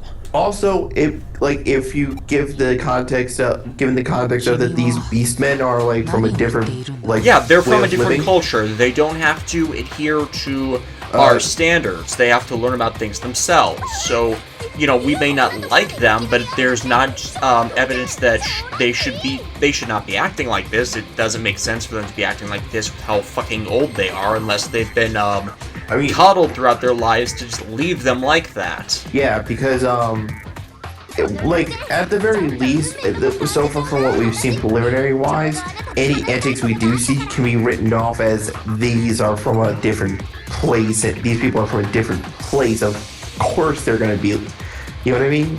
Like, Well, if you ever get to the Sky 5, the main villain is voiced by Chris Niozzi. Yeah, I know Kerbifer's real name is Chris Niozzi. He also voiced a few Pokemon characters over the course of the Pokemon franchise, and I think he has some other voice acting talents, like, credits, like, Noah Kaiba in Yu-Gi-Oh! The Abridged series. So yeah, I know he's around. I'm not trying to be, condescending with that, it's just that I'm kind of aware of him. I follow him on Twitter. And, he's kind of an asshole, but he's also kind of a nice guy. What was I gonna say? The other thing was, also I've heard of the samplings of the opening and the ending themes. The opening theme is, I want to hear the full thing, but it's pretty decent. But the ending theme is like one of those ones that really makes you want to jump up and start dancing. I never actually had that happen with any of the Sentai closing themes, especially the ones they actually end up fucking dancing to. Well, I was just like, that's sort of been like their thing for the last few years, but this is the first one that maybe legitimately want to just jump up and like start. Like, I'm just listening to the instruments part of it. And the only ending theme I can say I've liked of the last 10 years is Gokaiger's ending theme, because it has the right amount of energy, and it actually serves a purpose in that it introduces the prior 34 Sentai series to people that might not know about them with short expositionary bits, and along with images of the actual team, so you know how to relate the two, and where they are in the where they are historically in Sentai due to them going in order. Oh yeah. Step 1, rating the Zaxxon and Demon hideouts. So we're going to the forums.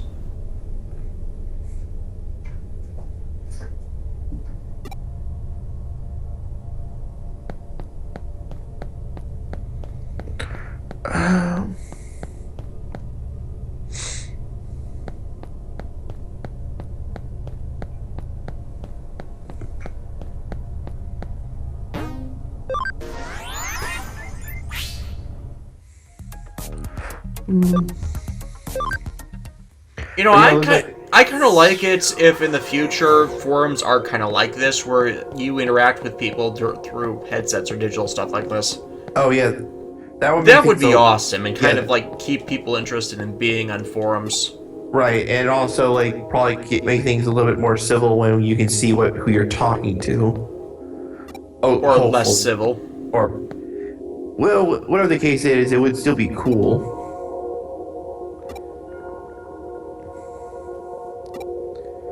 Yeah, I hope the future with cyber stuff is like sort of like what we see in the Battle Network games, and like Cyber Sleuth and just all these other various forms. To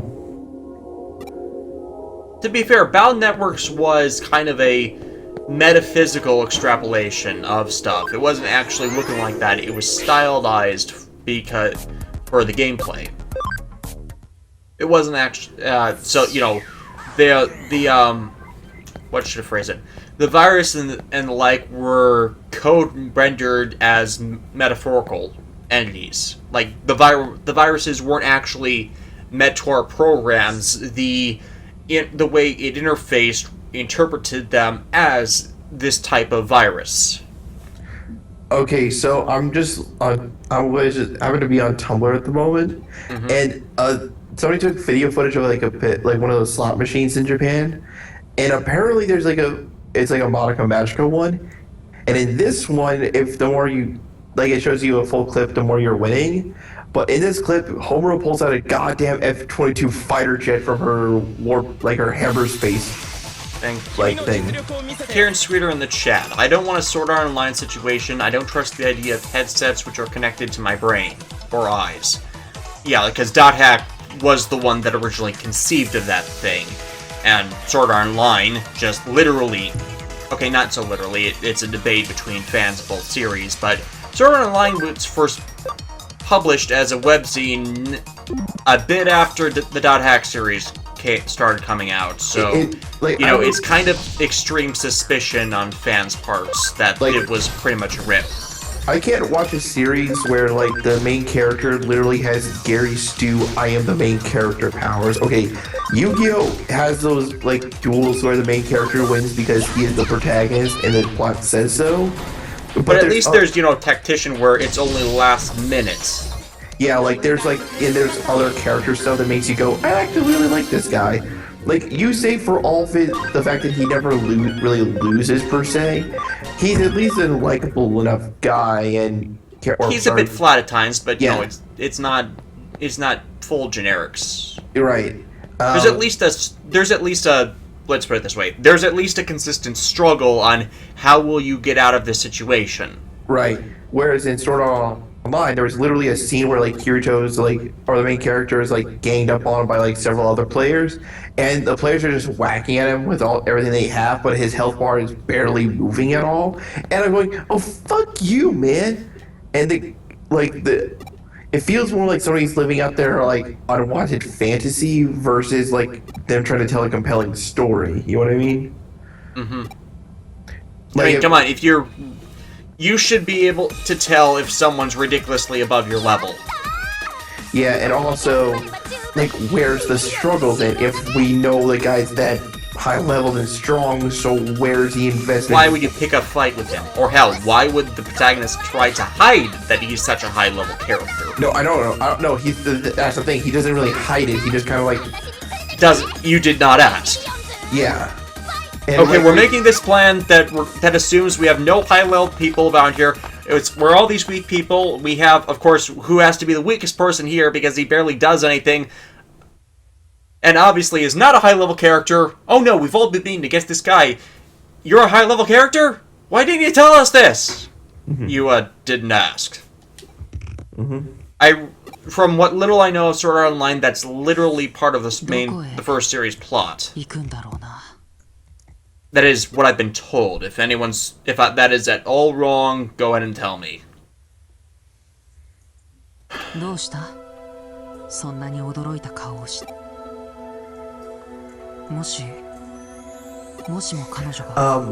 another reason why I don't want to watch I will never watch Sword Art Online is... I'm going to have to eventually, because I want to still review... You're the Dot Hack guy, and... I feel like if you watch Sword Art Online, you can, if you said if Sword Art Online was a Dot Hack ripoff, I have to see it first to actually come to that determination. If I was really going to say that, then... I was trying to say is, whatever you said, whatever your opinion on it was, that would be, I would trust that above, anything else. What's the best way to put this? Since you're sort of the expert on hack, now some people would debate you on that, but I've seen everything that I possibly can on it. Yeah, so but the thing go with saying that Dot Hack created all of this people trapped in the game stuff.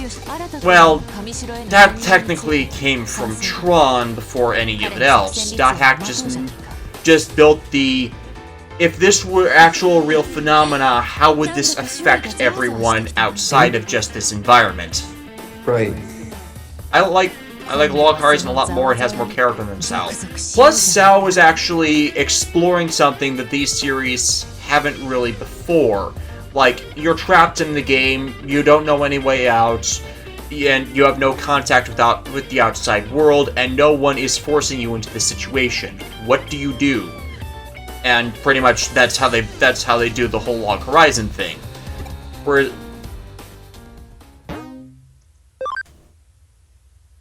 Whereas Sao has the big boss because it's a jackass that's actually doing it, and Dot Hack has the more abuses of technology and advancement, and it going out of control as it's advancing faster than humanity can comprehend the effects of those changes. Well, the other thing with Sword Art Online, from what I've seen, as far as just I've seen enough reviews of it to know pretty much everything about it. I haven't seen any of them, so yeah. I can't exactly say the same.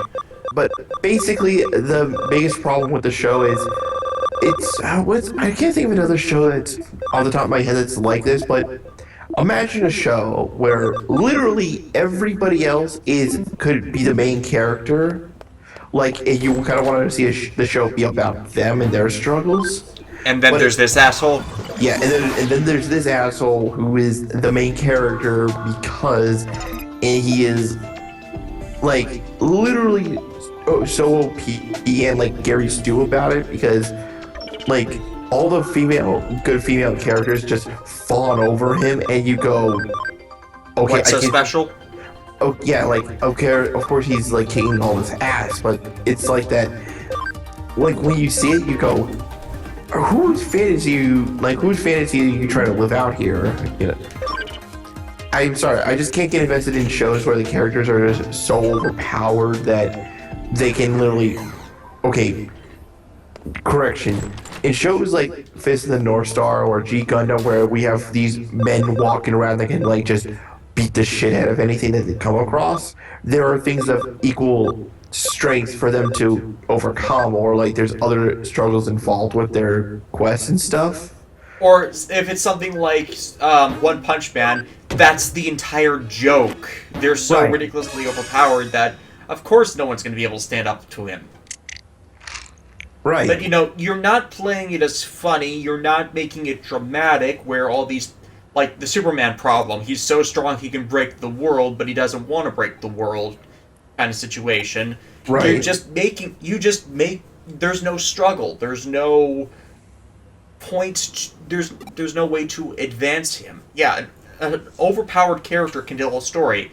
That was kind of the problem that would happen with Sasuke Uchiha in Part 2, in that Naruto has one of the strongest fucking beasts in his stomach. He trained for 3 years to be able to control it and advance all his other skills, and when he comes back from that, he discovers that he actually can't do anything with that power, and the fucking asshole that should have been, experimented to hell on due to what Orochimaru wanted, is actually still fucking stronger than him. And the other thing with Kirito is, it's Kirito's problem is one that if you start examining other characters in his similar situations, then you can see where the flaws really shine through. Because in shows going back to G Gundam, where the main character Domon, he is really ridiculously strong. I mean, he does struggle in battles, but his struggles are more of an internal one versus an external one. Yeah, his ultimate goal is fucking killing his brother. Well, and when the twist of the show is revealed, it's definitely becomes more internal, as he struggles to... Yeah, because he doesn't want to do this with his brother, but, his father's still alive and on the line because of this old nonsense that he thinks Kyoji caused. And also, when the second half of G Gundam begins, that's when the show... The entire struggle for Sasuke just is so comparatively petty, especially when how he goes through with it. Oh, yeah, and... What I'm trying to say is, Kirito is a bad character because when you watch him, there's no investment. You know he's going to win. And not in the, is this because of an interesting last minute play kind of win? No, this is just I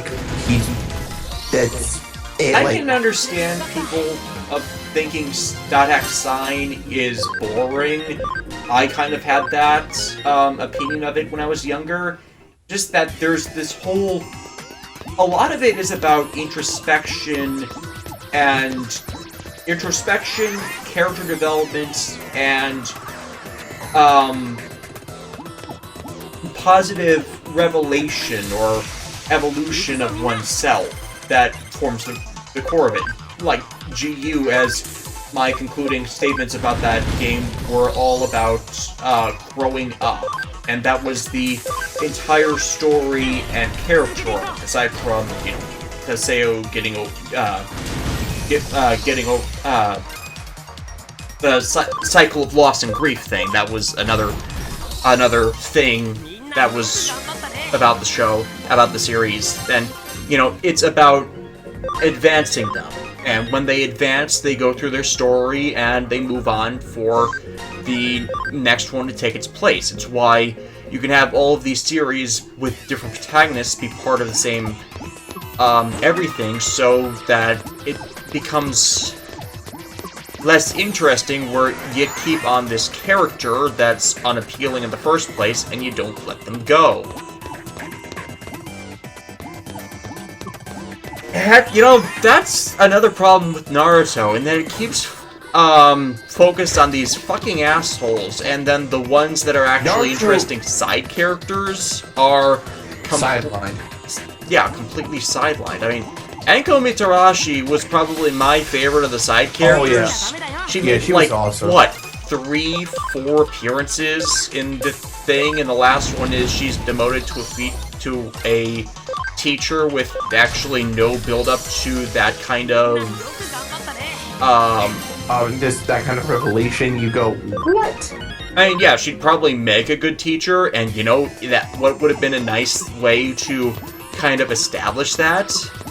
Make her a main cast member, since she's a former princess of Orochimaru, the one who can, you know, anticipate and counter anything Sasuke would have learned from him, so they could capture him and, you know, get him actually back, like they wanted to. Like, you think, like, Naruto's other big problem is, the main character tries. Like, I can understand it, like, it gets to this point, everybody knows Naruto's problems with the characters, but one thing I think that most people miss is, like, it becomes, especially during the later half, it becomes Dragon Ball Z with ninjas. Yeah. Kieran in the chat, I could never understand why Naruto would even try to save a person who tries to kill you multiple times. Why would you care for someone like that? Yeah, that's one of the other big complaints. You know, there is a point where it becomes like less. It becomes less about friendship and more, you're just a fucking idiot, aren't you? Yeah. Because, like, I can understand, like, the person, like, if everything was framed from the perspective that Sasuke did not want to have anybody hurt, and that's why he ran away, and not because he was a revenge-fueled maniac, then we may have something here. But Naruto, this guy is trying to kill you. There's been multiple examples of him not liking you. So he why killed his brother, and he was still wanted to go around killing people. He learned that, you know, why his entire family died was actually because they were fucking assholes. Itachi was the exception. Itachi felt so guilty about actually having to go through it that he was wanting you to kill him and put that all to rest so Sasuke would build a better Uchiha clan. Oops! Whoops. It turns out he's also an asshole. Everyone's an asshole. It's like the Uchiha family was written by Toshiki Inoue. And of course, it goes back to them all being descended from this woman who, you know, for a series that kind of propped itself up as being not terrible to women, it was kind of terrible to women. Oh, yeah. I mean, like, it has moments where you go, this lady's definitely badass, but when those characters aren't getting given the spotlight and, okay, I will admit this. Early Naruto I felt like was definitely legit. Aku remained a lot of people's favorite character, despite, you know, being stuck in the short term. Right. But, like, I remember, like, watching all that stuff up until, like, the tuning exam and stuff, and going, these are some very good fights I'm certainly invested in, because these Why were are you going to a tournament arc this early was one of my complaints. Yeah. But then at a point, it just completely shits the bed almost. Like, when that occurs, like, when the series goes sour is, it's like, pick a time, anytime. And for me, it was when the exact moment was. The Sasuke retrieval arc. Right. Like, that's when things like, got stupid. Yeah, like, and also when it gets built up to that point, I figure, no, by making it when it did to definitively shit the bed, I'm like, okay, can you end already? Can you just do a massive time skip? Because I'm pretty sure like the story. And then they fucked up the time skip. Right, like the series, like with Dragon Ball Z, it was just the whole reason why that got extended was because the series got so popular that the creators kind of had to make up stuff to to make them people. Masashi Kishimoto said that he wanted to move on to something different. Nope, Naruto Next Generation. Yep. You have to think that the guy just can't let it die. The other half is like people won't let it die. Yeah, because what was it I could go with? But with Naruto, at a certain point, you can tell the story gets artificially extended, and you notice it. Like, it becomes like stale, and you go, "My God, this is terrible." They could have not done the Chunin exam so early. Yeah, they could have done it later after, maybe a story arc with each of the supporting teams, so you don't have the tournament establish their characters and then not have them really matter to the rest of the story. Mm-hmm. Or, not done more smaller story arcs until you built up to the big stuff. The problem with a lot of Shonen Jump manga is, thanks to Dragon Ball Z, you shove in the tournament arc. And that waylays all these other shorter character development stuff because you have the tournament arc.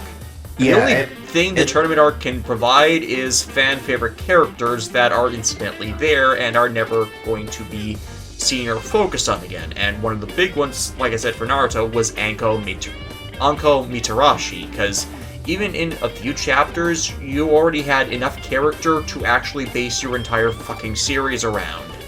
Yeah. Also, like, the only tournament arc that I ever legitimately liked, off the top of my head, was from Yu Yu Hakusho, the Dark Tournament arc.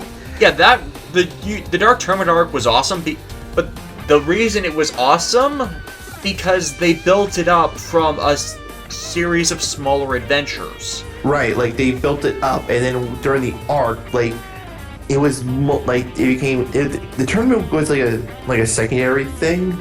Like, they just had to get to this point where they had to their mission was to defeat this one guy, Toguro, and, like, Yusuke goes through, like, a lot of big character stuff, you know what I mean? Yeah, to be able to do that. Admittedly, that was the second tournament arc of that show, the first one being the Genkai tournament, but at least that tournament introduced a significant character and led to character revelation and development for the two main characters that were part of that, Kuwabara and Yusuke. Yeah, and here's the thing, that tournament arc didn't feel like a tournament arc. It felt like a mission and, more development and more like an build up to an enemy. I need to rewatch Yu Yu Hakusho. I did that like last year, I believe, or maybe the year before, and it certainly holds up. Okay, the last arc of the show. The last arc, which features the show's third tournament arc, not so much. Not so much, but everything before, top quality stuff. Like, I'm not even kidding. The first episode is just as good as it was all the way back in the day. But you can understand them writing themselves into a corner with that last arc because Chapter Black is really good because it's challenging the preconceptions of standardized good and evil with the whole world exists as demons thing, and then, you have the whole thing with them being Yusuke revealing to have demon blood in him that, you know, breaks that thing further. Breaks the preconceptions that Sensui's operating under, that, you know, blurring the lines. And, you know, it's like it was like showing that someone who ascribes to absolute good and absolute evil, there are no gray areas, will break under the strain of seeing horrible, horrible things. Am I going to Digivolve Rise Greymon and Shine Greymon or Victory Greymon? Can I even do Victory Greymon? I'm gonna check then the Digilab. I think it might be in the game.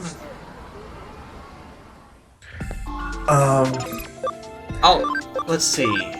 That looks like when I first saw the first episode of Yu Yu Hakusho, like, after all this time, I legitimately teared up a little bit. I'm not even gonna lie.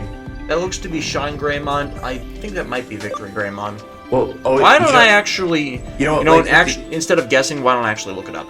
Yeah, or, you know, what the completionist says, you can never save enough. Okay, Digimon flowcharts.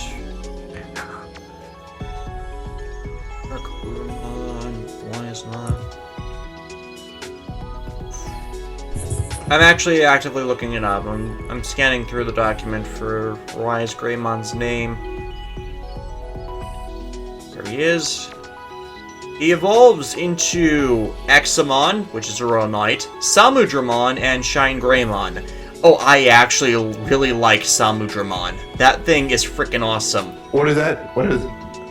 Samudramon is it's essentially better known as Guy Almon in previous games. He is a War Greymon stylized like a samurai. What? Yes. I need to see this. I am linking you the thing. And I am going to be putting in the chat the thing. Because, yes, I can't actually put it in the thing right now without doing a bunch of stuff with monitors, but he is fucking awesome. Whoa, that is cool. I know, right? Whoa. Unfortunately, I can't go to Samudramon instantly because it needs an ability level of 20. So I'll go to Shine Greymon first and then to Samudramon. That is badass. I know! It is like somebody said, you know what's awesome? War Greymon. Do what's more awesome? Samurais. Do what would be even really awesome? Samurais with War Greymon. No, cross a samurai with the War Greymon. Yes. And then that's when, like, the board is like that boardroom meeting, and you know that boardroom meeting meme, but like the one where the guy gets tossed out the window. Yeah. Like a reverse of that, where the guy gets like celebrated. It's like, we need a new Digimon. What are we gonna do? War Greymon? Another samurai Digimon? Why don't we just cross the two together? You're a genius. You could make an entire clan out of mega level Greymon variants. Oh, you totally could. I can tell from your body language you're frustrated and unhappy. No doubt, I'm talking to a salaryman. Yeah, I'm talking about you.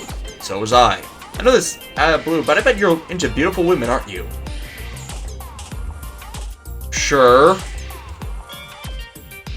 You know that I sell top-notch dolls. Oh. They're pillow dolls or blow-up dolls. I'm just completely calling that because Japan has had slavery outlawed since the 1500s. I'm not even kidding on that. 1500s.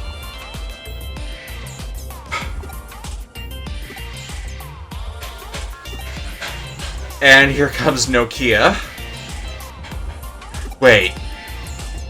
That's the actual doll. Brand, this one's another one that was made as an Why would you... This is just a... Oh, what is going on? I'm tempted to have my character buy it just to lead this to Nokia later. And, you know, like... I don't even know what I'm saying. I'm disturbed right now. I am very disturbed right now. I need an adult. I need an adult. I am an adult. I need another adult.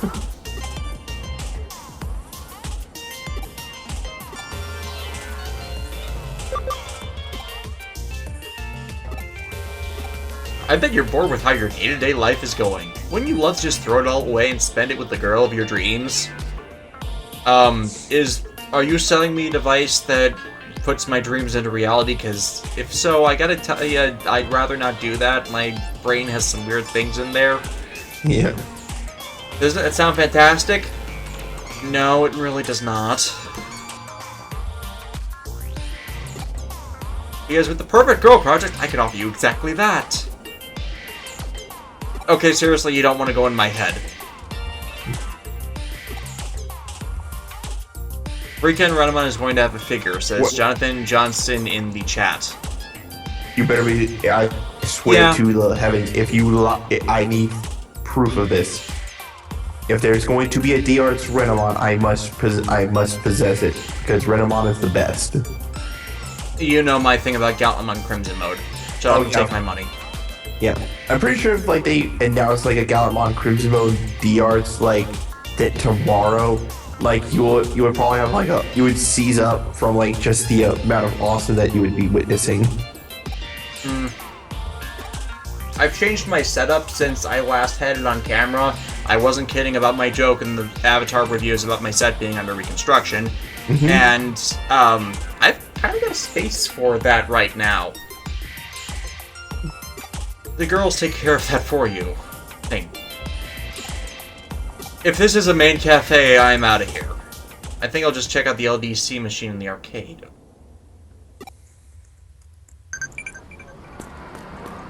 Oh, right here. Hey, it's Godzilla expanded body version. Hey, Date-chan! Experiences been absolute creepy stalker too. This is from earlier in the game where there was a stalker stalking a flower lady, but yeah. Oh yeah. That actually works out perfectly. That's good continuity and wrap up for that continuity. Kinda have to go searching for it still. Okay, arcade machine.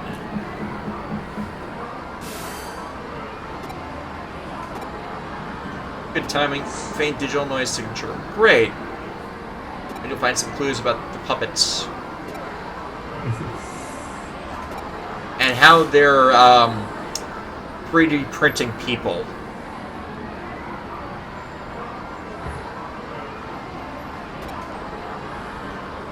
Time to warp jump.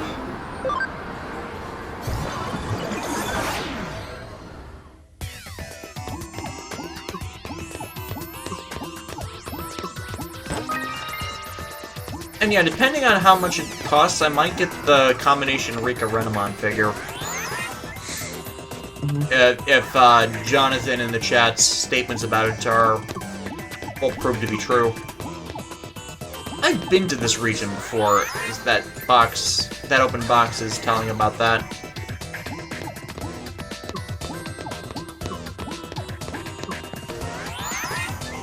Yes, but I can't get the link on the chat.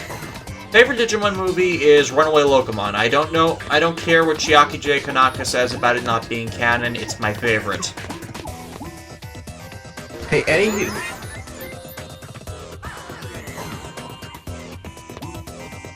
Huh? Yeah, I was gonna say, I don't care, like, what the word God says. Any, like, movie that further develops a character and presents them in a new way that we haven't seen before, in a positive way, is one that I want to, is one that is good in my book.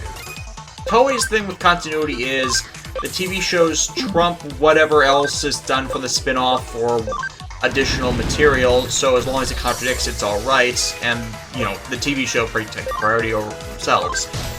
And, whatever you say about some of their, executive decisions, this at least means that stuff that's really stupid that gets made isn't, going to affect much else past that. My favorite movies are the Tamers films. Runaway Locomon is the second Tamers film, and I really like, Battle of the Adventurers, the first Tamers movie, as I said in my review of Ryuki when I kind of discussed Yasuko Kobayashi's career.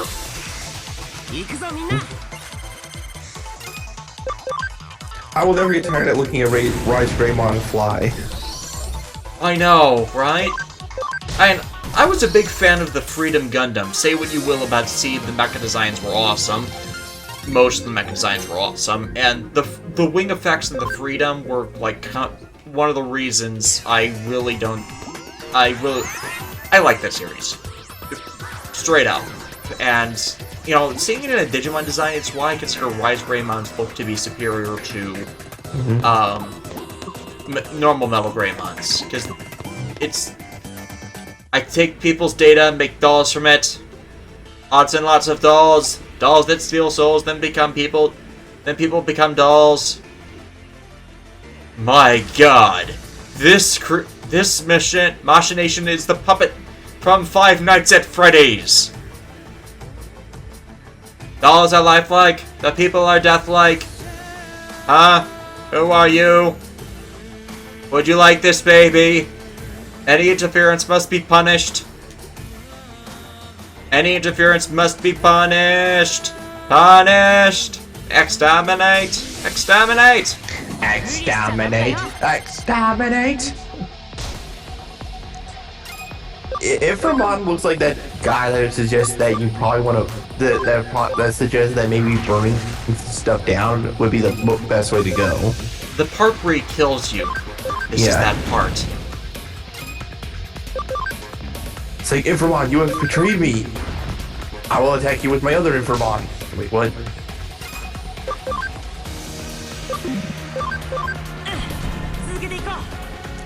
Cross attack.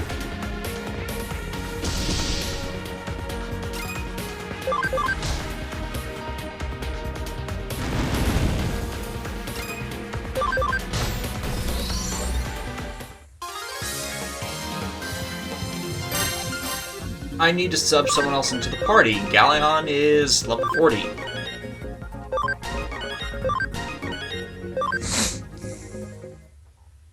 Something is on the ground. Got mysterious URL. The plot thickens. Did you just come out of... I was wondering when that was going to happen.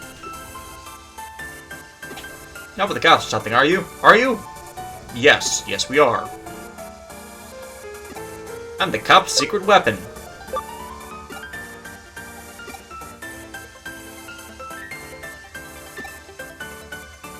Don't bother trying to come after me. If there's one thing I'm still good at, it's running away. See you! Ninja Isen!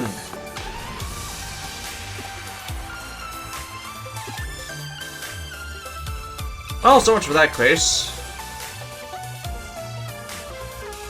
We expected these two probably use the LCC unit to gather up girls' data and then use it to make the super ultra true puppets. Yeah, you really don't want to buy the Pillow Girls. Seriously, you don't want to buy the Pillow Girls.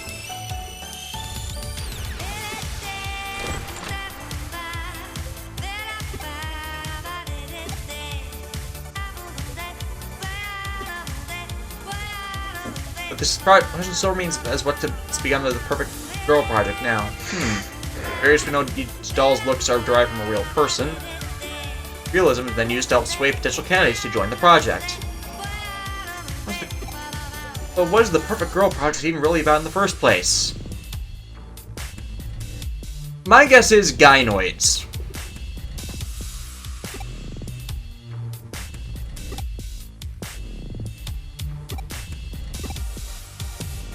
Anybody who has their dream goals sent to their room can never leave it, ever. Weird. I guess they're... Ooh, who wants to say they're snoo-snooed to death?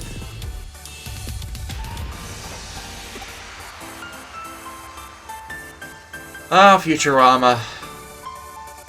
Good series, that. Even their bad episodes are entertaining. So who's seen Gundam Iron-Blooded Orphans? On my list, waiting for the dub. Johnny Bosch is in it. That should be awesome. Oh yeah, like I got some episodes to catch up on, like, and unless I see them tonight, which I probably won't get to, I have to catch up on 3 episodes. But for what I've seen so far, it is damn good. I mean, it's low-tech Gundam for relative stuff instead of, from what I understand, it's not really space.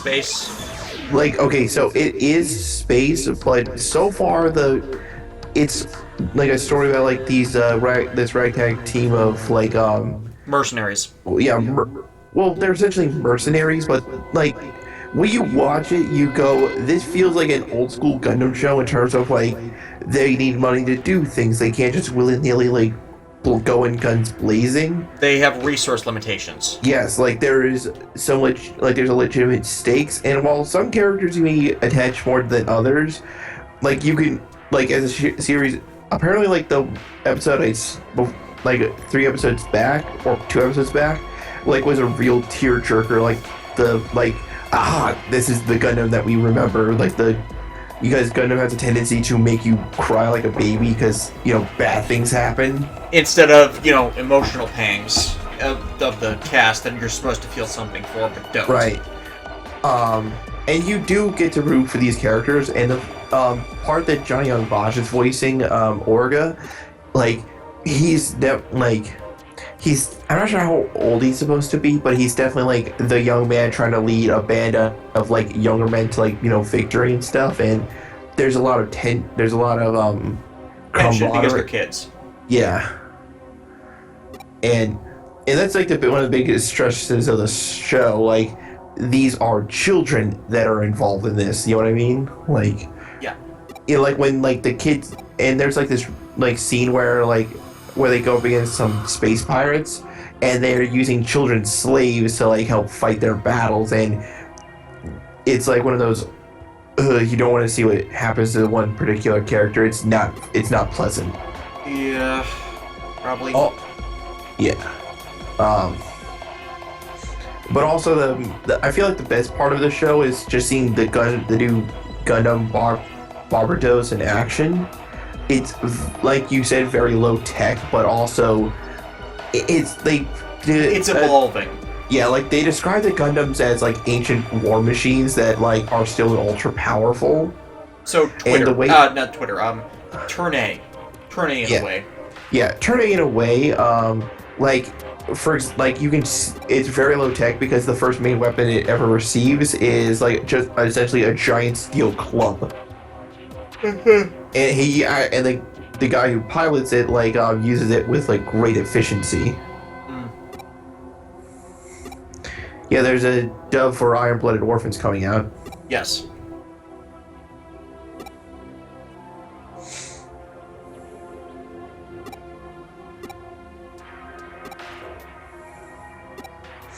I think your system met a little while ago. What do you think it had?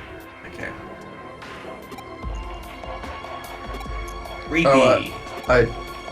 Davis, that says I think Johnson sent it to my Twitter, yeah, so I can see whatever it was later. Anywho, but when you do eventually watch Iron-Blooded Orphans, hopefully the dub does it justice, but it is certainly like one of the best Gundam series in quite some time. Okay, now when I say now I don't mean to sound like a snob, because Build Fighters was like at least the first season really, really good, because if you appreciated model kit building or had any appreciation for Gundam whatsoever, you will like this show. You know what I mean? Oh, this guy's hitting the revelation point about him being in the realm.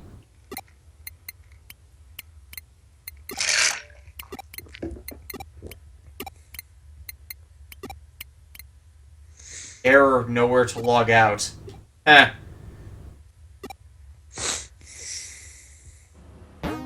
Ooh. Sleuth, rank up! Became good Cyber Sleuth. Line between dreams and reality can be murky. That's why I can't dismiss the possibility outright. Who are we to say we don't live in a dream? Computer and program. That's probably one of my favorite lines ever from Star Trek TNG. Mainly because it was a wink at the audience about the nature of their realm, and someone actually pulling that off as a good fourth wall joke. Anyways, I have party members to swap out. As Rao and Doru Greymon, I haven't actually gotten a name change for him. are about ready for level up. So I need to swap out someone else that isn't as high in the ranks.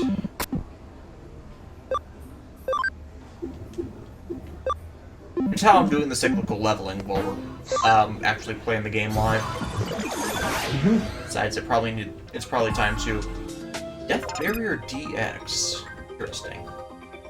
It sounds like a name of a metal band. It does. Develop. Violence. So, as of this point of the game, like, where would you rate Cyber Sleuth as, like, on a scale of 1 to 5? Probably the best Digimon game in a long time. The only good competitors are the DS games that precede this, honestly. And basically, while it may not do everything perfectly, it does what it needs to do well. Pretty much, yeah. I hope this game sells well enough to like show that see this franchise still can get games over here.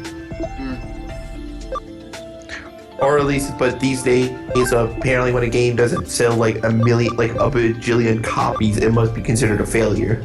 Yeah. I'm hoping it does well enough for what it needs to get. Right. But heck, if nothing else comes from this, then at least we have this game, right? Yeah. And So heck, that was the next one out. I will switch in with Digimon.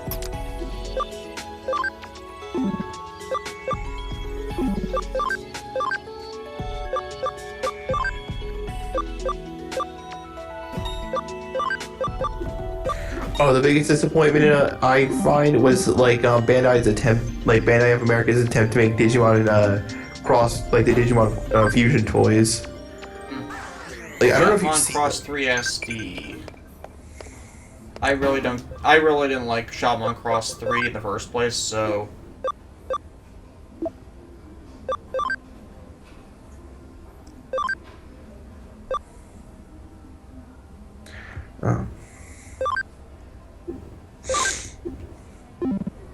there was that thing about treason, was it? It started with an A. Yeah, I completely forgot where I'm supposed to be going. Again.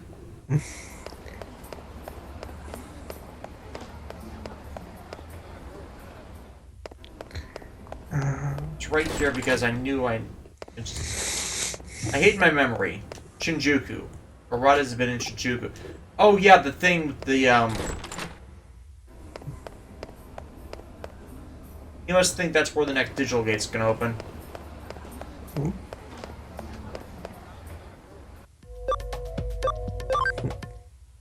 Hey dude, how's it going?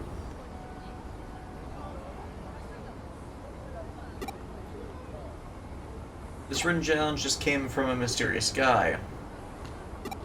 Man, I'm holding a very rare, out-of-print edition of the Bakuin Delete. You want to accept this challenge? Bakuin, probably a fake comic. Basically, a rare comic contest. Is it worth 1 million yen?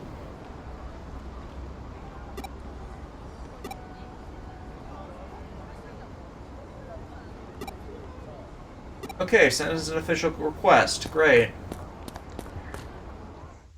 I'll be right back again, man. I'll be Right.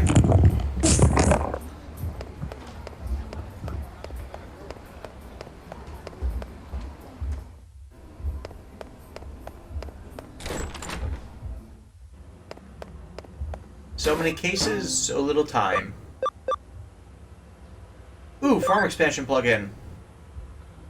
The challenge, a fight with rare comics is 8. Cyber Sleuth, I need your help.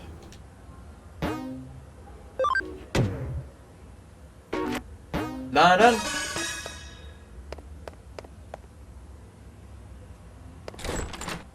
This is just back in Shinjuku, right? Arata community area. What's a community area?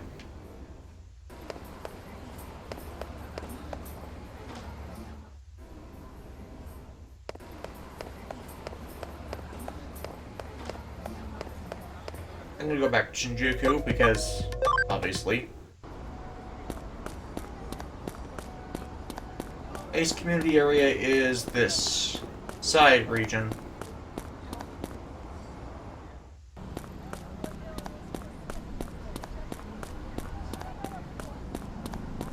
I guess not.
Why not community? Rod is the requester, but where's the community area? That's my question. And it seems like this would be something that show up in Akihabara.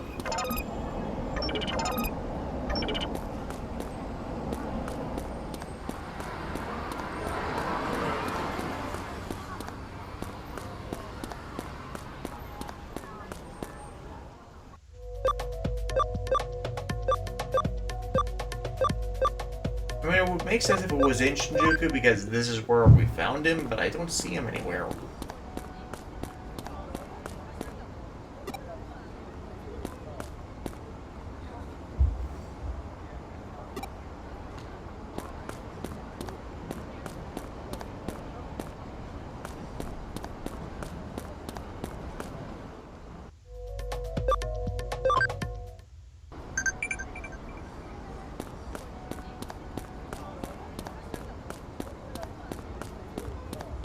It's in Eden. Oh.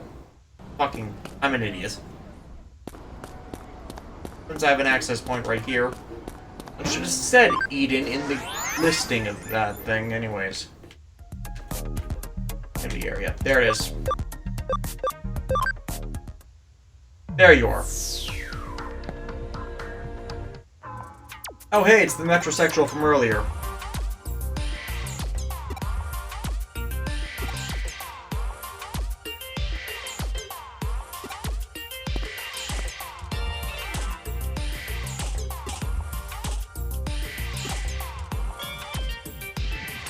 All reading their contest organizers, so-called game masters. Great.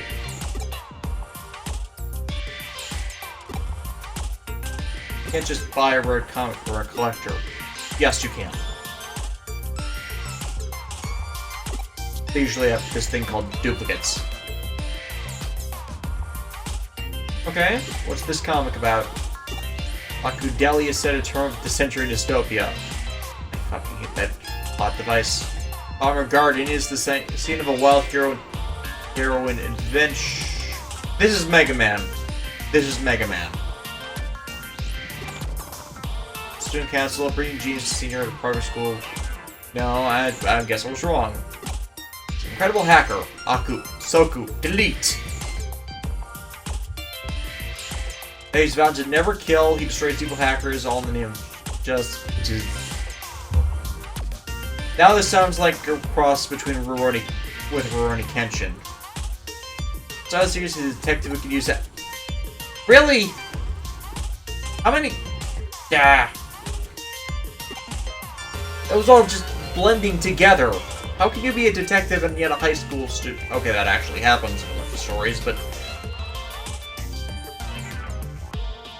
obviously it's out of print. It sounds kind of like a terrible story.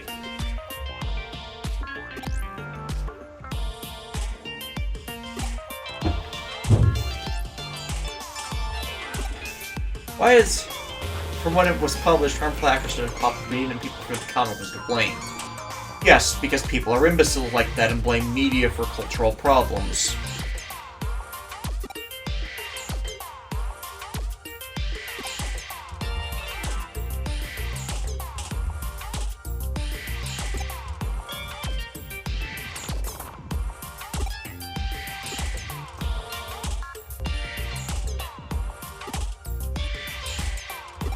Nobody knows who's offering the comic. Great. Alright, so what's the puzzle?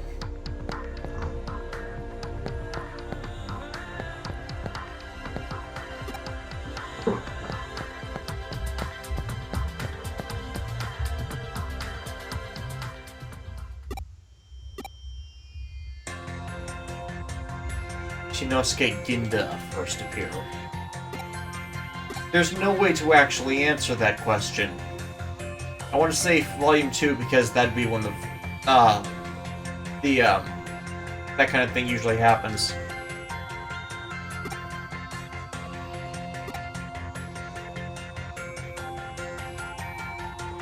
That doesn't make any sense. Why would the rival show up in the 43rd freaking volume?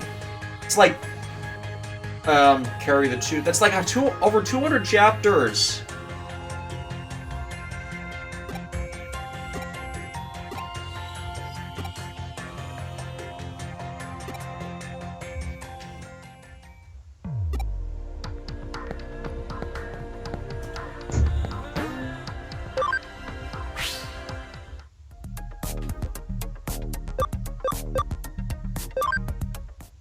I kind of feel like they botched the translation of this one.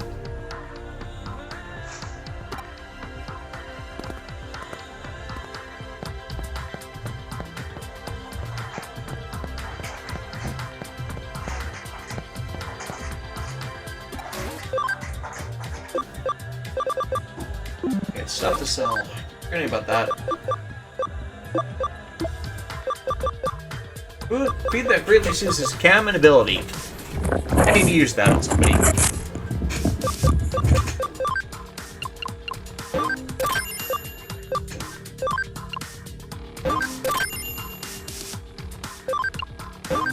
What things do I have? I don't want to sell any, obviously, but...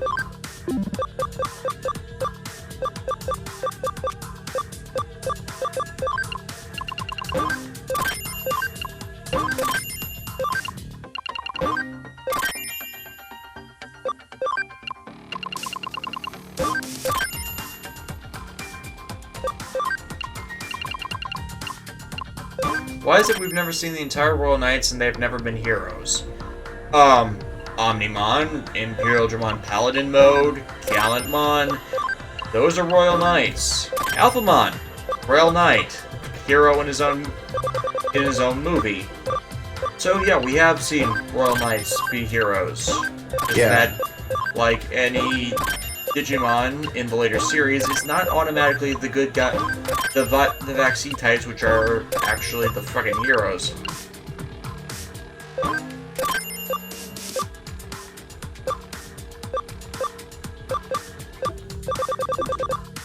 Oh, Magnamon as well, yes.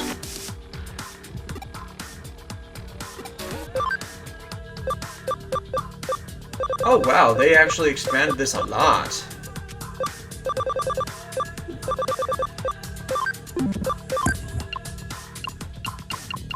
Just need more searcher patches. Glad I can convert those back later. Oh hey, there's the guy with the question. But now the question. Are you the game master? I am the gatekeeper. Question. In Bakuden Delete, what is the name of the pet rabbit that belongs to Rodrigo, the main character's Japanese-Brazilian next-door neighbor? I'll go to obscure. I'm going to say Fluffy. The dog was called John, the cat was called Polish, and the monkey was called Ekaterina. That is a completely different question. Is it Pyonkichi?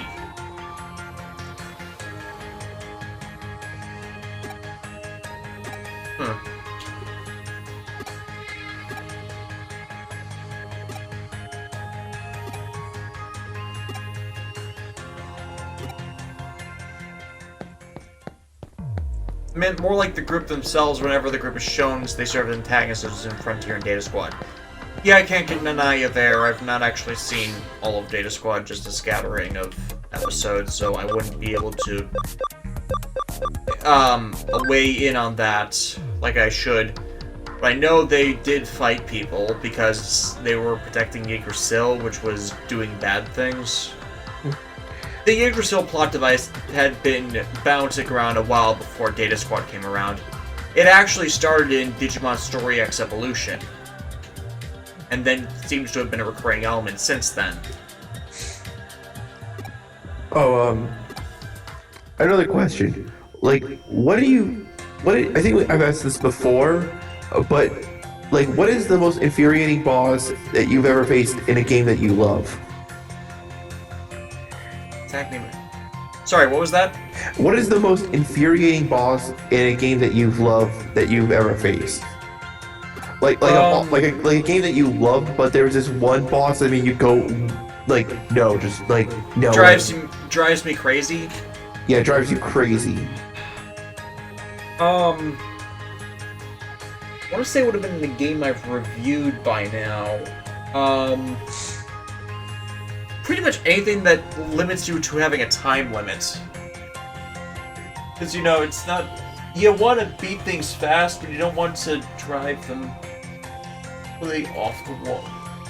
Oh, the Shademon boss fights in Battle Network 4, those were fucking atrocious. Oh, you mean the ones where, like, you had to use the dark chips? Yeah. Rule in Battle Network 4, never use the dark chips. Yep. It's like, even though like the game says you can use them, don't ever do it. Even though there's a way that you can use the dark chips with no issue, don't do it. You will fuck yourself over big time. I mean, I get what they were going for with that whole thing, but it's like... It's worse in the replays. Yeah, it's very worse in the replays.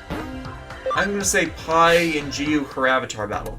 Her avatar battle can be irritating if you're not properly leveled, but that's kind of the whole thing with most of the boss battles. They become more difficult the more under-leveled you are. That was never a problem with me because I was a leveling lunatic. If you always properly level yourself, then you should, really have like no problems whatsoever. It's only when you forget to grind that you have the issue. Yeah. Well, speaking of grinding, I can't wait for Dragon Quest VIII to come out on the 3DS. That game was like my childhood right there. Everybody has that one RPG that they just loved coming home to and like turning on and playing the crap out of for the afternoon. That was mine right there. Otherwise, I'd want to say the Seymour boss battles due to the use of status ailments, ability reflection and draining, and it's kind of like, why won't you fucking die? Yeah, like,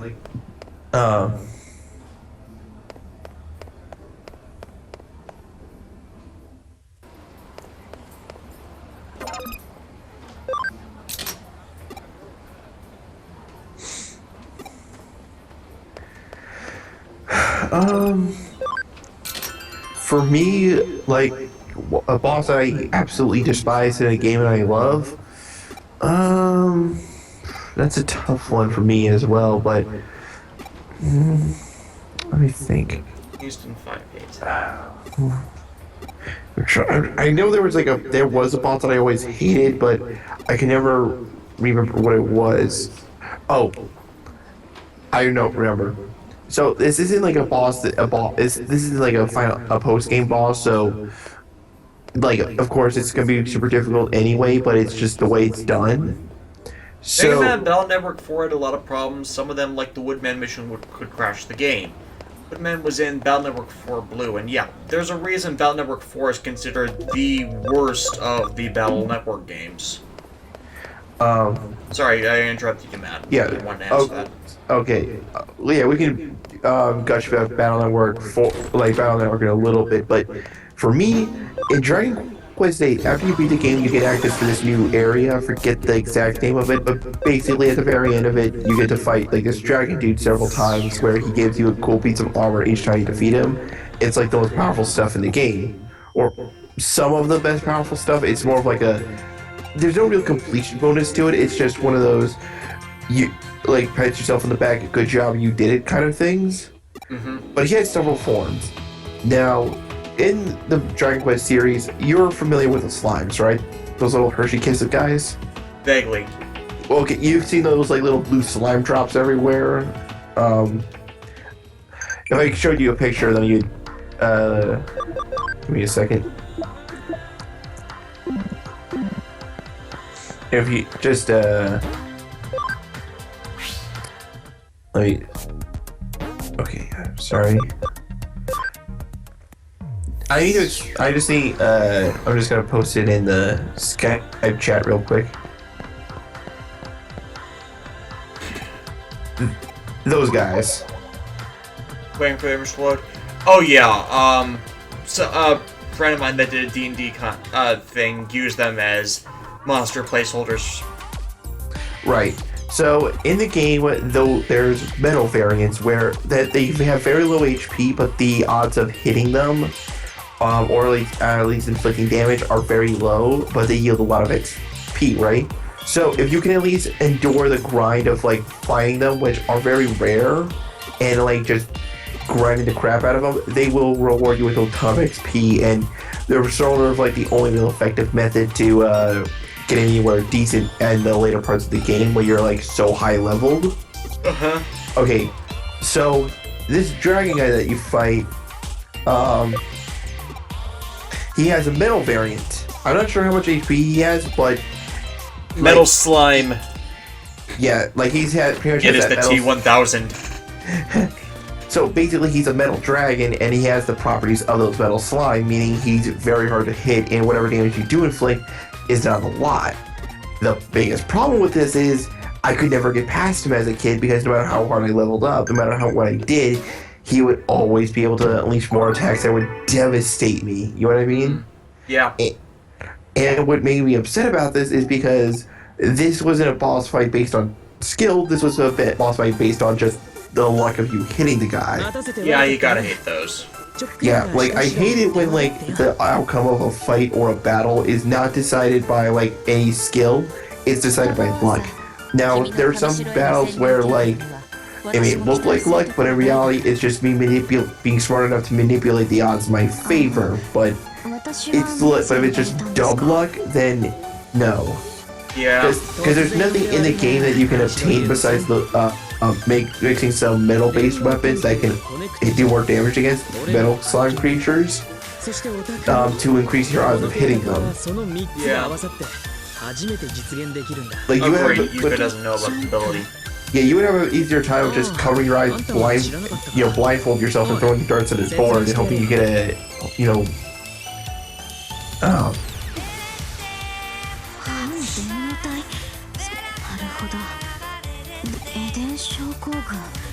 Okay, whoever Yuko's after or protecting or whatever has Eden syndrome. We're pretty certain about that earlier. じゃあ作戦の本筋を説明するぜ。今回の侵入プランの So we did this on the Avalon server. サーバーにあるのさらに奥にある What are the odds we're going to Kowloon level 5 last? 上城の最高機密エリアってこと言い換えれば歴代 CEO 今は岸辺の子聞けば京子さんたちは以前上城のみたいねそこらのハッカーチーム oh yeah. But the one thing I will say to Battle Network games I absolutely loved, well, besides the music, was just like the more like not so much. Actually, that's a good question. What is it about the Battle Network games that make them so memorable? Is it the battle system? Is it just the way the characters interact with each other, or is it facing classic Mega Man bosses with new updated designs and like the strategy of trying to avoid all their attacks? I think it's kind of a combination of all that. I mean, you weren't just playing as Mega Man and getting powers, you were making Mega Man better and, better freedom of the abilities he would use. I mean, you did feel like if you managed to go face against a higher boss, a higher level boss, not higher level, but higher, 秘密の部屋 I know. more. Take Battle Network 3 for instance. All the style changes were done in the way the style changes were integrated into the game were that if they existed in the game and they fit how you tend to play as Mega Man in battle, you would unlock that style with a random elemental alignment. If you were someone that used a lot of chip programs, you would get the custom style. If you used a bunch of Navi chips in your game folder, you would get the team style. If you I forgot what unlocked shield style, but Get style was just using the Buster a lot. Yeah, but what I always thought was also as a kid is that you felt like a real badass when you managed to successfully dodge like a nearly impossible attack that the boss is about to launch your way. Yeah. I mean, I actually got kind of invested in Lan and Hub as characters because of, the relationship they had before it got really stock and generic, along with the other characters. Helps that the anime that ran at the same time the games were coming out was actually kind of interesting in itself. Honestly, I really wish the game series could improve as it went on. But for me, the numbers 5 and the best ones in the series were 3, 5, and 6. But only because I have plenty of fond memories of playing 3 at my aunt's house when I did get the game. Because I can't remember when I did get it, but I remember actually being taken to a Toys R Us in Columbia. Well, it's a little part of Maryland, not too far from here, and going to a Toys R Us there, and as a young kid who just got his Game Boy Advance, and walking in one day and seeing Mega Man Battle Network, and I'm going, Mega Man? I've heard of Mega Man before. I wonder what this game's like. And then I played it and then instantly fell in love. The opening theme music just gives me so much nostalgia. 3 had the best battle chip library. 5 and 6 had superior style forms with the Soul and Cross systems. Yeah, if you could cross the two over together, you would have a pretty perfect Battle Network game, in my opinion. Can you imagine what a Colonel Gregor form would look like? Well, I think they did one beast out that wasn't part of the main game with one of the Soul systems. I don't remember which one it was. I'm just imagining what that could look like, and it would just be like a wolf, Mega Man with epic cape and 2 energy blades.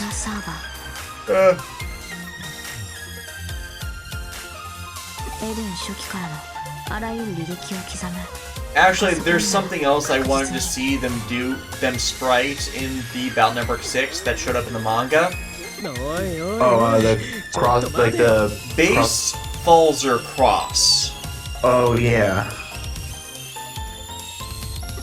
Yeah, the one thing that I loved about the side piece was sort of this was this series. What's the best way to put it? Every story or every major stories have their epic beasts from that you only get whispers about. You're not really sure if they're even real or not. The Lost Beast. Yeah, the Lost Beast. Things that you're going, there's no way these guys exist, and then when you see them in action, then you're like, oh, this is what they're capable of. Yeah, Pokemon has Missing Node, Digimon has Megidramon, and a few of the other Eldritch Horrors at the high tiers. Kamen Rider's got all kinds of insane bestial aberrations. Dot Hack's Uber Boss is Kubia, who eats the internet.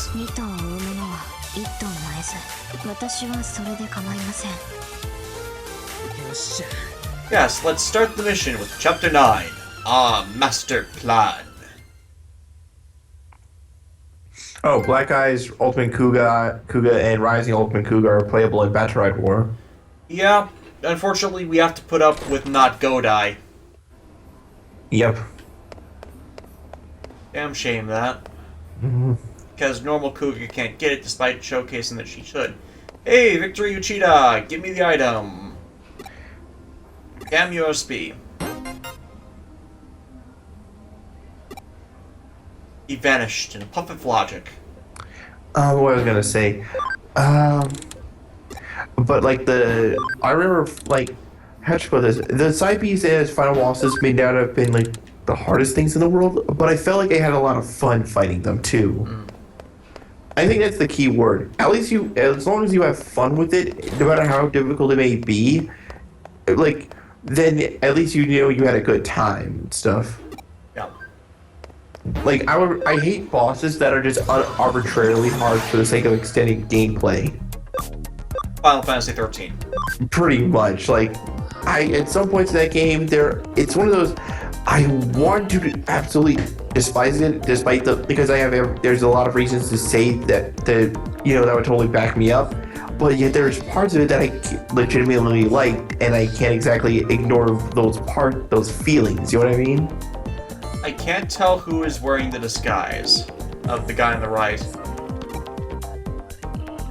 Oh god, he looks like a metrosexual.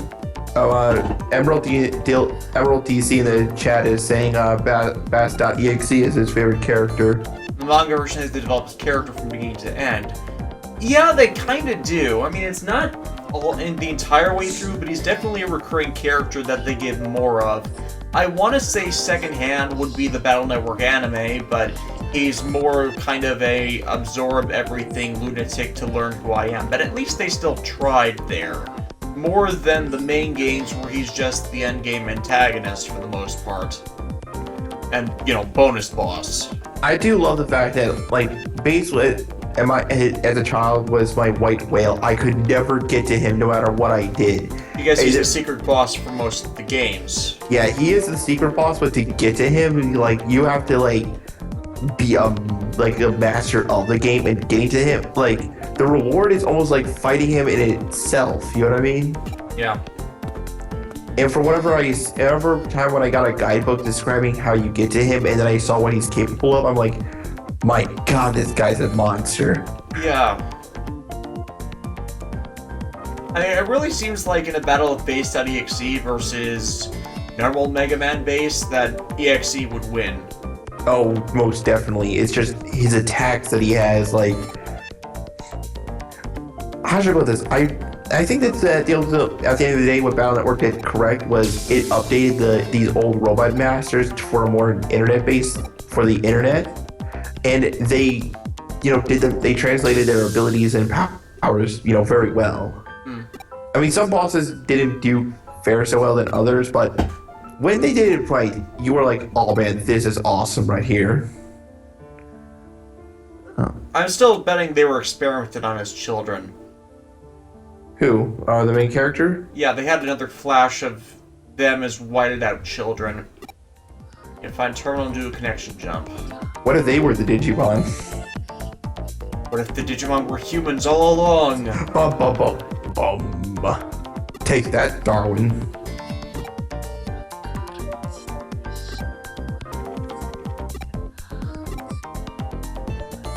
Ooh, Digiline message.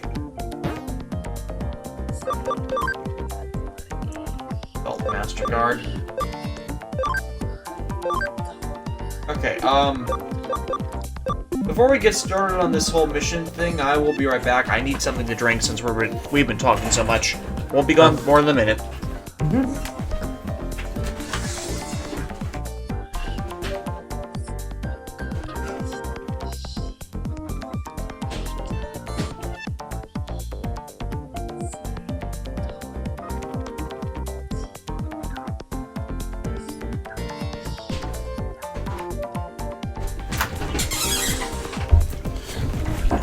It's even gone a minute. Okay.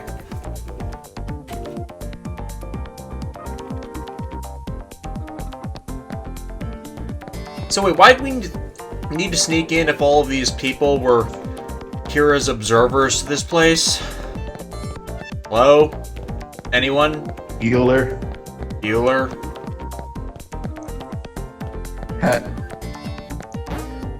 One thing I will at least appreciate from Drive is like just... Like people like Mega Man X. I know a lot of people that do like it. I personally haven't played it, but I suck at the normal Mega Man games. I have Mega Man X Command Mission, which I intend to do someday. Oh, these guys look pretty cool. The Death Galleons, the aliens from Zoology have like more defined pictures now, and looks like their head boss looks like something out of a Guillermo del Toro thing. Dude. Gildelmo. What have you wrought? Yeah, like check this guy out.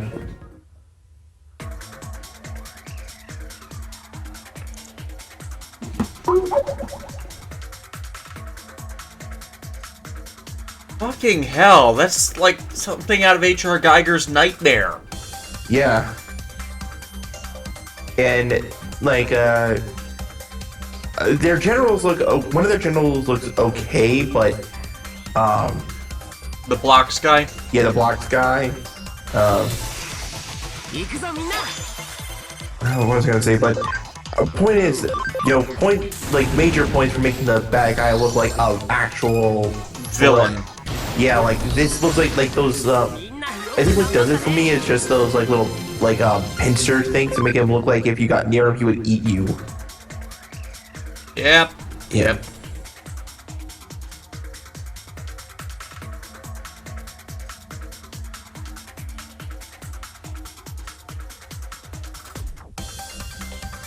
Talking about Path to Paradise.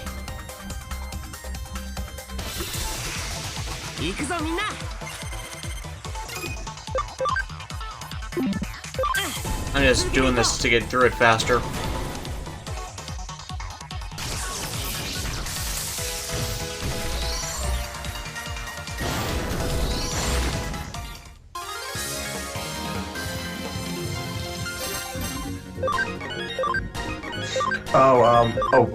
In regards to Mega Man X, I have a story about, the only memories I have of Mega Man X was whenever I went to the dentist's office as a kid, they had like a little arcade there, which blew my mind.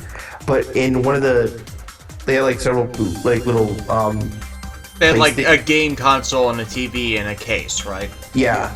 And they had several of them. And one of them was a GameCube that had a Mega Man X collection on it. And I remember every time when I went in there, trying out each Mega Man game, I mean, I would fail at them horribly, but I just loved playing them. Like, if I could get a copy of the GameCube version, that would make me so happy. Because, it has, the first 6 Mega Man X games, we do not speak of 7 or 8. Those don't exist. Why does everybody hate Axel? That is my one question. I think it's, I don't know if it's... Okay, I think I have a theory. I have a theory that it's possible for people to hate a character not because the character himself is unlikable, but rather the gameplay centered around the character is so unbearable to some people that they hate him by association. That I can understand. For example, in Final Fantasy 13, a lot of people hate Lightning. Yeah. Yeah, in 13, Lightning, if I were to look at her impartially, I could understand, the things why she says the things she says and the shit she has to put up with. However, the gameplay is something that people debate upon, and a lot of fans of Final Fantasy did not like this gameplay, so they probably started hating her more by association, right? Lightning was not my lightning rod of hate for that. Yeah, but Pun unintended. Oh, but Snow most definitely deserved every piece of thrown in his direction. Bile, yes. Yeah. Because he's while he's a very good sentinel, or very good defender, why would you ever want to use this douchebag? Because he's a fucking terrible character, yes. Yeah. My main team throughout 13 was always a Lightning, Fang, and a Hope. Because they are actually the best statted out of everybody. Exactly. Now, there's nothing saying that you couldn't challenge yourself and play as the other characters, but if you wanted to have the easiest time, you were gonna be with them once you had the opportunity to choose who you were playing as 10 hours into the game. Mm-hmm. But also, it also helps that out of all the other characters, that they're certainly the most likable, in my opinion. I don't know. I just like Fang. Well, I'd sub out Fang for Zaz, but yeah. Oh yeah, but like Sad, if we're talking about like a 3-man team, like Sads would be like he's also likable. Yeah. Vanille, I don't hate, but I wish she was voiced by somebody else, because I think most of the complaints against her are just her voice sounding way more annoying than what's actually shown. Like, Whiny Man! yeah.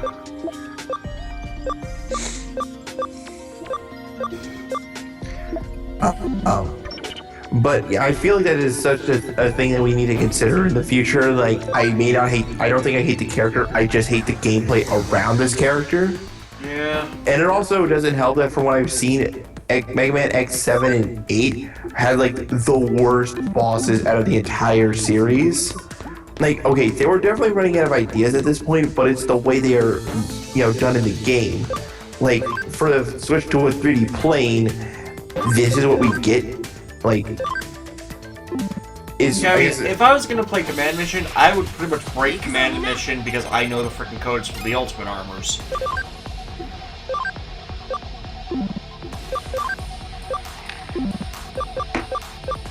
But I think what people really like about the X games, or rather, what they were better on story than the original Mega Man games were.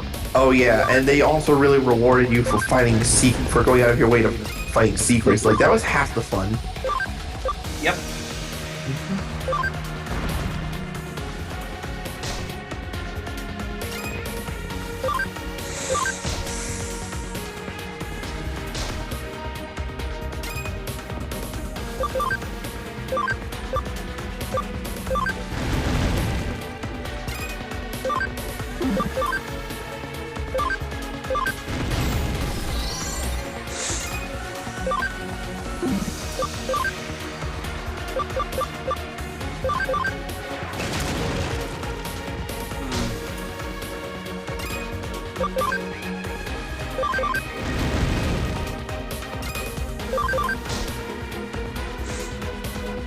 Oh yeah, like Raiden from Metal Gear Solid 2, people that kind of hate him for no real reason.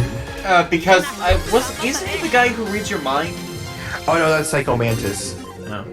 Raiden, okay, Metal Gear is like a whole other beast that we should not, can of worms that should not be open. But from what I've never played it. I've only played Metal Gear Solid 2, but I never really beat it. I only played like the first part of it because I just could not understand what to do, or maybe I didn't have the patience for its style of gameplay. Yeah. But I think what was people's problem with Raiden was looking at it now, you could see what what developers were trying to go for. But back then, it was sort of like the fuck does this have to do with, who the hell is this guy? Where's my grizzled Solid Snake? You know what I mean? And why are there so many ostriches? The brochure said there was only gonna be a few ostriches.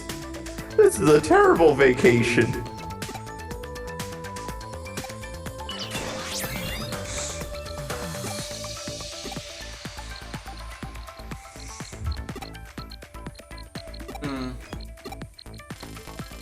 What is going to be your final team?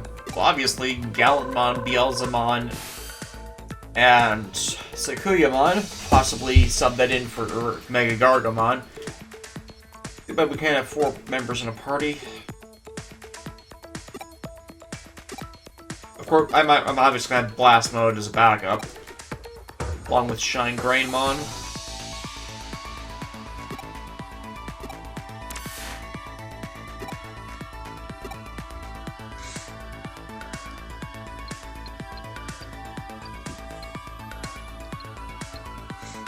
Also, you said this I want to get your. I want to know why. Like, you said you actually liked Shadow the Hedgehog. I found him an interesting character. Really now? Yes. Like, now the game Shadow the Hedgehog. What did you like about it? Kind of like how I was exploring things and Shadow being torn between these two divergent sides where versus the friends he's made versus the people who kind of seem like him and has this attraction to, not like a romantic attraction, like a metaphysical pull due to that admittedly retconned origin of his. I mean, or I shouldn't say retcon, I should say expanded origin of his. If only, like, I actually saw, like, the Super Gaming Brothers, Let's Play that game, and at first I had a bit more tolerance towards it, but after seeing them go through, like all the different pathways and stuff like that. Oh yeah, you don't want to go through every single fucking pathway. Well, they were doing that for, like, the sake of unlocking. You can only really play it 10 times. Yeah. Or 11, and with the 11th being the final region.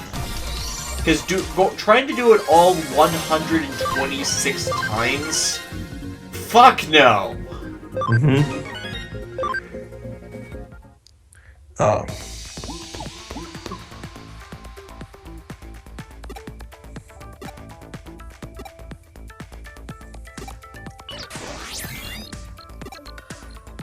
There he goes, fixing both regions.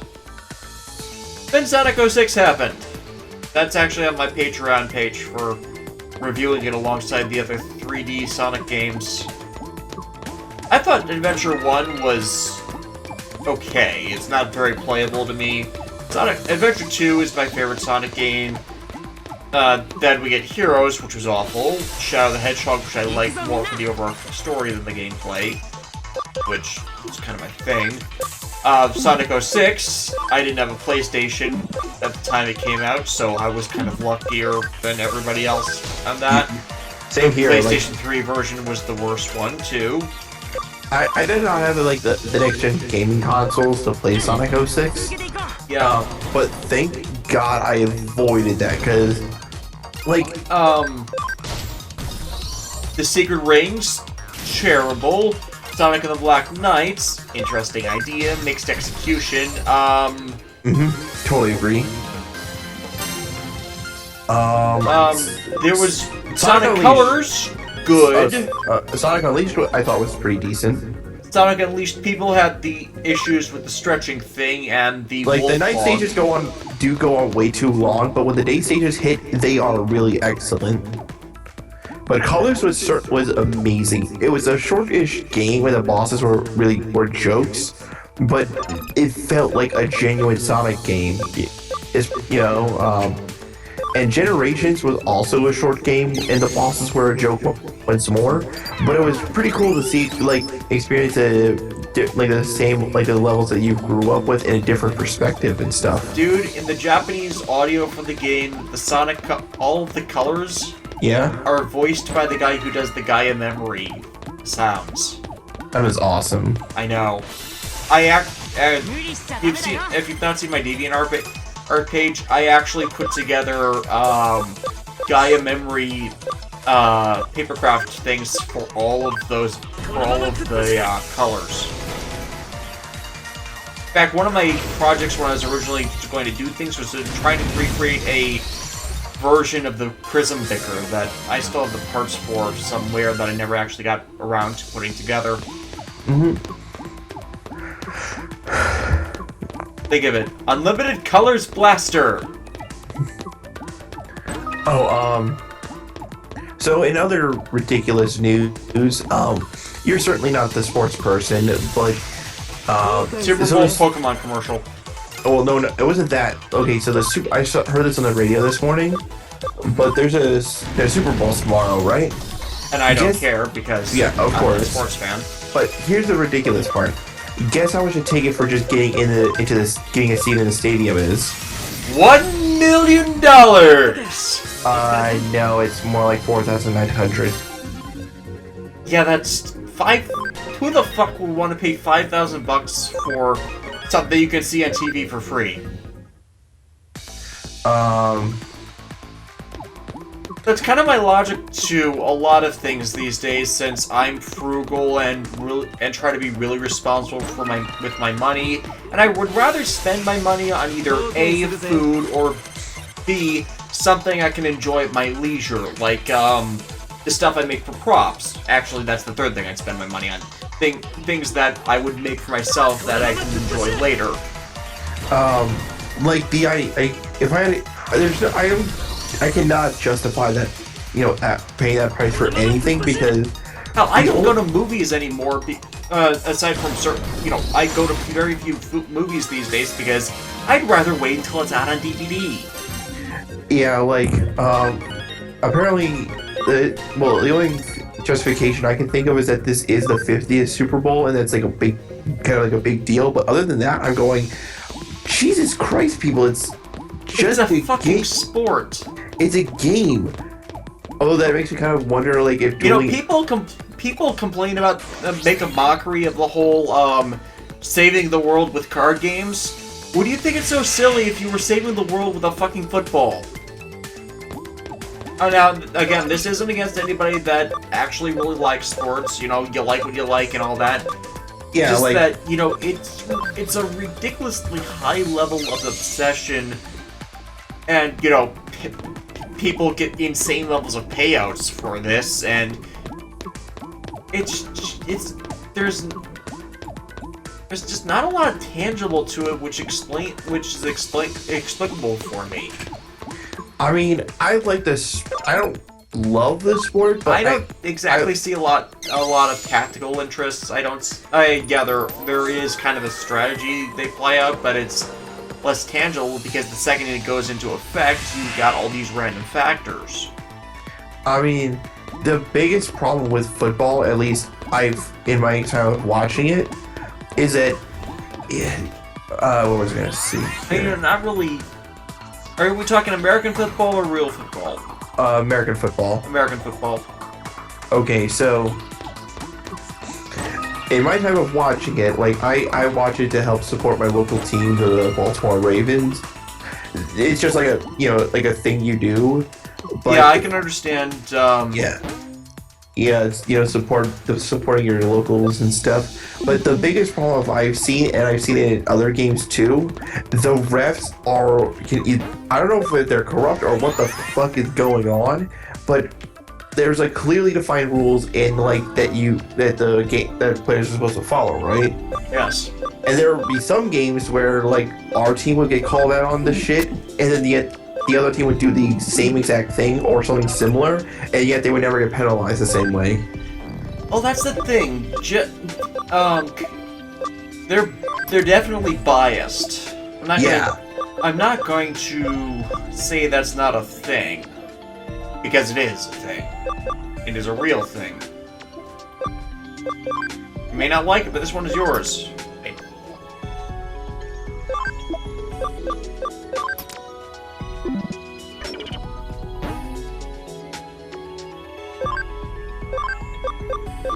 There, people who would want Digimon to be showcased for a bit. Well, it is like a bug man thing that has like Gatling guns on his side, so that's always cool. Birdman! I'll take the case. Can't add islands. Let's develop Farm 1 again. Hey, Birdman, get that thing I sent you? 1-star rating! Okay, that one I'm curious over. Raise the rank of a farm island to maximum. So level 5 is the maximum rating? Oh look, it has a station on it!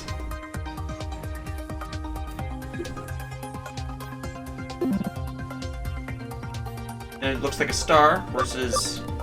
Oh, I see. And then we can get two more farm goods that improve development quality of items. Good to know.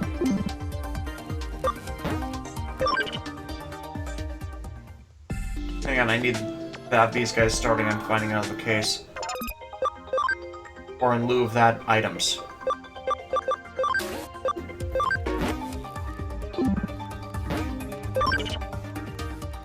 Imperial Digimon is so badass. Yeah. Rank 5 are needed to get the experienced USB, which is what we're hunting for now, and as soon as I get the... And I have almost enough for another one of those developer know-how things. We'll probably sell some stuff, make up the needed scratch, or grind stuff later. Wait, wrong way. But yeah, 2 more of those developer know-hows and everybody as a builder is how it should be an easy one to get those EXP things, and then once those are in the house, I won't need to worry about the Numamons. Because the Numamons are only a... Ooh, Stingmon. Stingmon.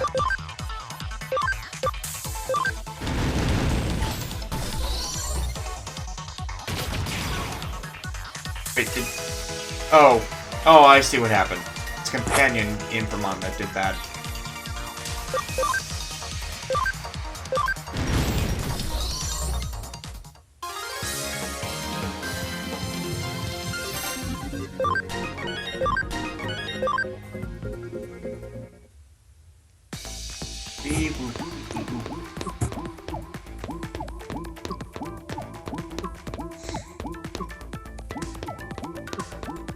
So, unlock the central core.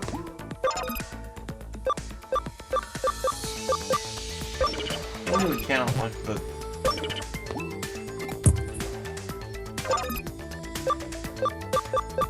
Okay, so we need one of these to unlock the central thing. Oh no, wait, they're on the side, so that means I need to get both of them and do that. Great. Not gonna let me talk about being more convoluted.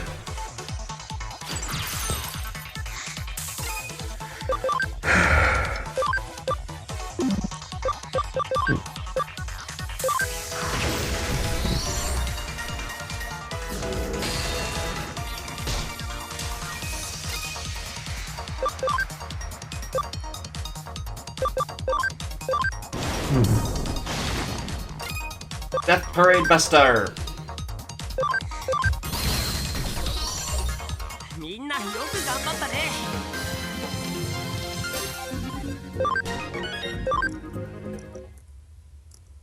Everyone's just so random.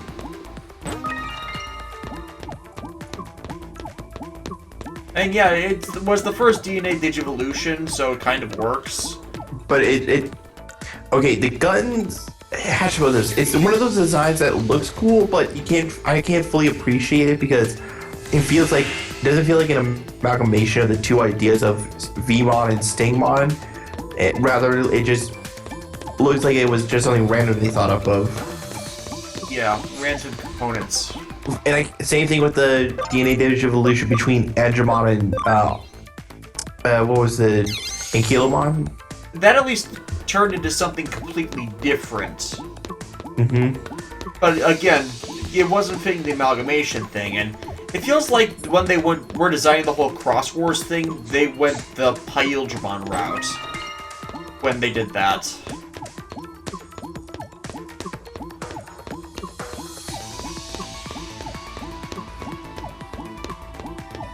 You know, this copy and paste hack I actually kind of like, because it's clever.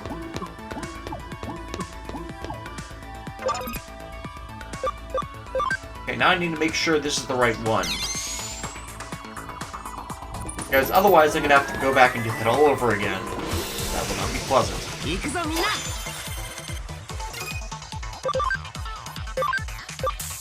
Well, we have 8 people in the chat, or rather 7 excluding myself. Yeah, it's reading as 7 right now.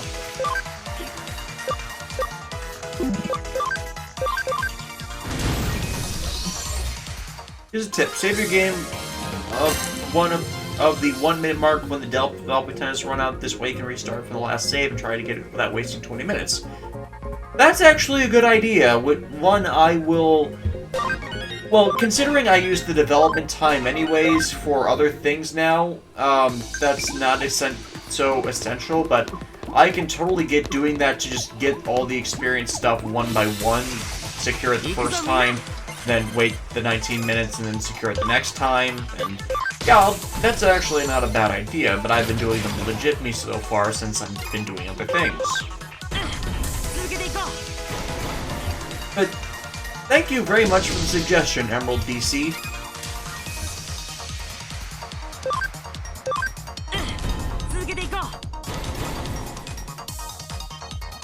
I mean, I guess it's not that much different from the experience hacks so far that I've gotten. Between first, you know, I got 20 Ultimate Digimon in about 4 hours, so that was ridiculously easy. Then I trained Platinum Sukamon and get the Platinum Numemon, so I could do that later. And, well, that will be rolling an experience, and I'm not really going to be able to take advantage of that until I unlock some of the stuff that's locked. I mean, the Demon Lords, the Royal Knights, some of the other exclusive evolutionary forms. I can't even get to Beelzemon Blast Moon until I get all that stuff done. So might as well progress in the story for the most part and wait for that stuff to actually become available before I go experience crazy to evolve and then re-evolve everybody.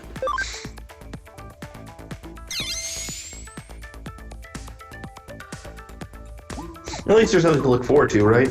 Yeah.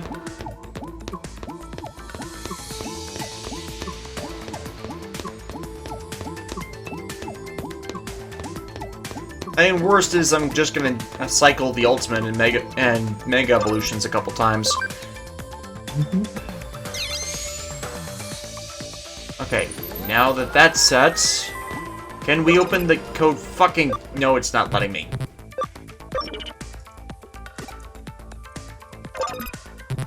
I must have done that in the reverse order!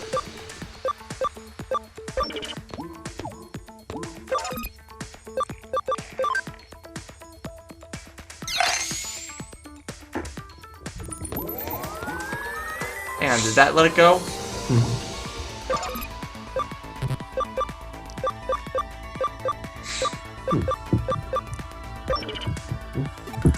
By the way, I think I mentioned this before, but the one thing I will give Tamers like that crap for, but like when flaw against his favor, when they get back to the real world and the whole scary Jerry thing starts, it's just, how did nobody notice Jerry wasn't herself? And I'm not talking, like, if her skin tone was just regular human skin and she just looked, you know, like, distant, then then I could buy that the D-Reaper, like, just slipping under everybody's radar.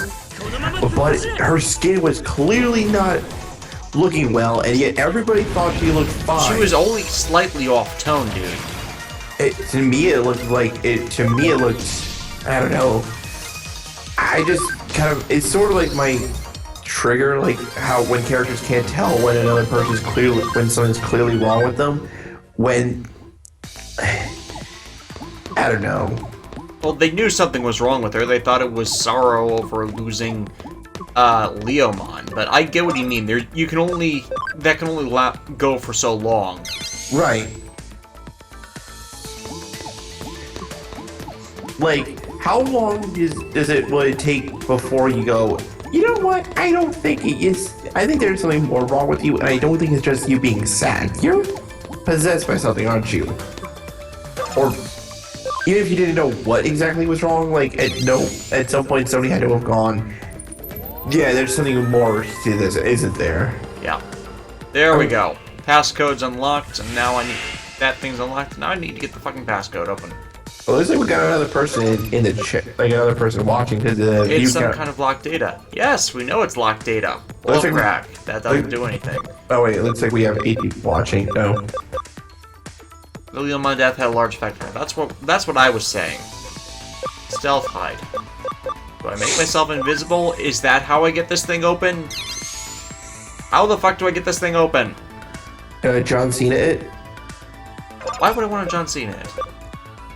He can do anything. He can become an internet meme, and like maybe you just gotta overload it with memes.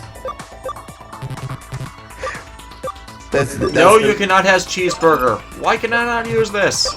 That's gonna be the DLC. Like you get a new ability to meme.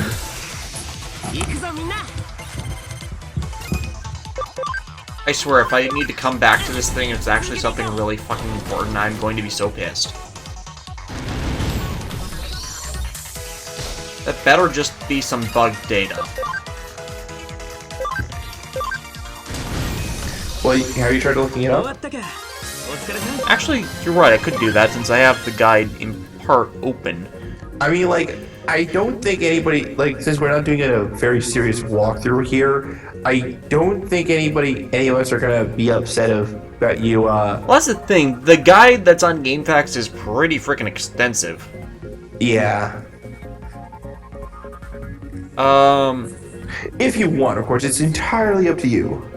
Avalon server. Yeah, we did that one. Back to the west. Copy the red object. Pass on the data. Tell Aurora. Chest. Oh, that's right. And within like several hours now in Japan, the new episode of Arc V will be will play.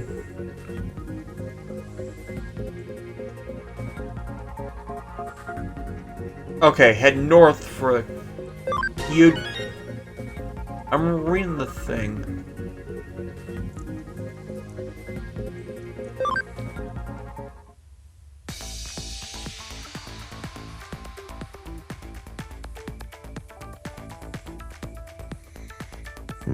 Blue on the left up.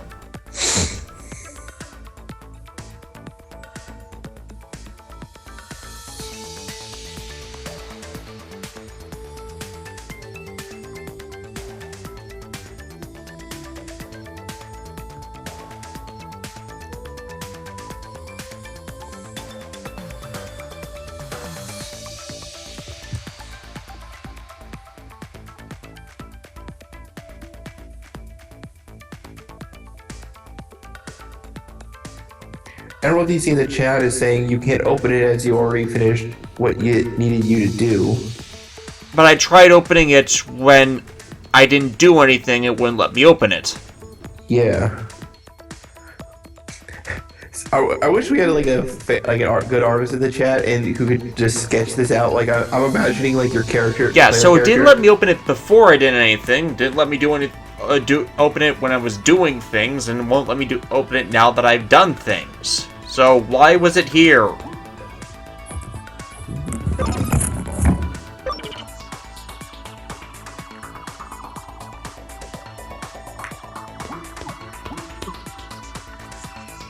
And now it's just gone.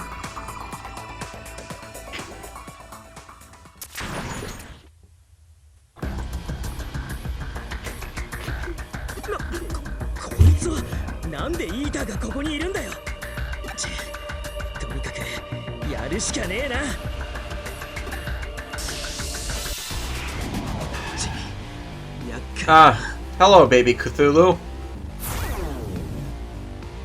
Spider shooter.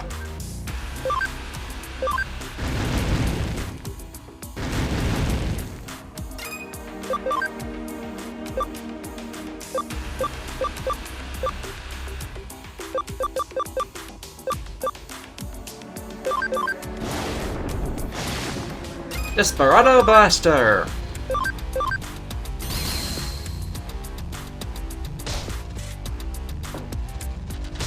Okay, no, I know I'm ridiculously over-leveled, but that was kind of pitiful.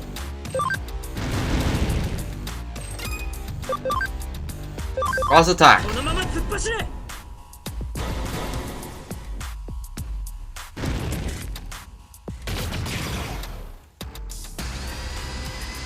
That thing belongs in Bloodborne. I've never played Bloodborne.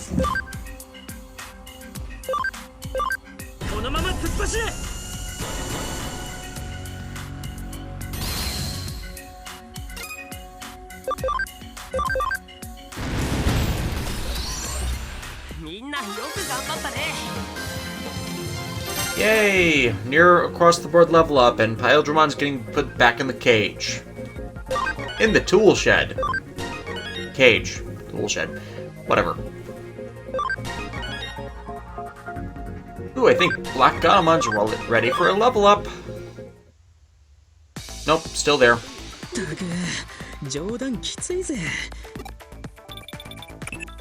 待たせたな。優子くんがパスコードを手に入れてくれ。おお、やって今転送する。 Rie K Otots Adorbs. Really? Really? 言ったか？秘密の部屋へのパスコードだ。こんなのが？このパスをハッキングで割り出すのは到底不可能だっただろう。彼女の性格を知り抜いていれば。リエちゃん、萌え萌リエちゃん、萌え萌えだ。パスコードは毎日変わると言ってた。 This woman continues to creep me out. まだ Rie, not Kyoko. ちなみに昨日のやはり伏せさあ先へ。彼女の頑張りに報いるためにも。 You know, the fan service may be strong in this game, but at least that's a background element. Too lucrative. これで大丈夫 Yes. なはず。早くここから出なくては。 Time to leave. Oops. バレた。 Now we have to rescue her. これは。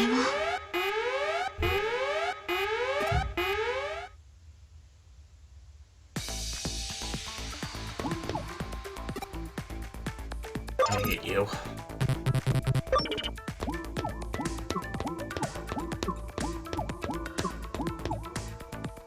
Just like, え。よし、どうやらここみたいだな。秘密の部屋か。 yes, what kind of woman is Kishibe? このパスコードにしたってノキアっぽい感じじゃねえだろうな。 Alright, let's head in.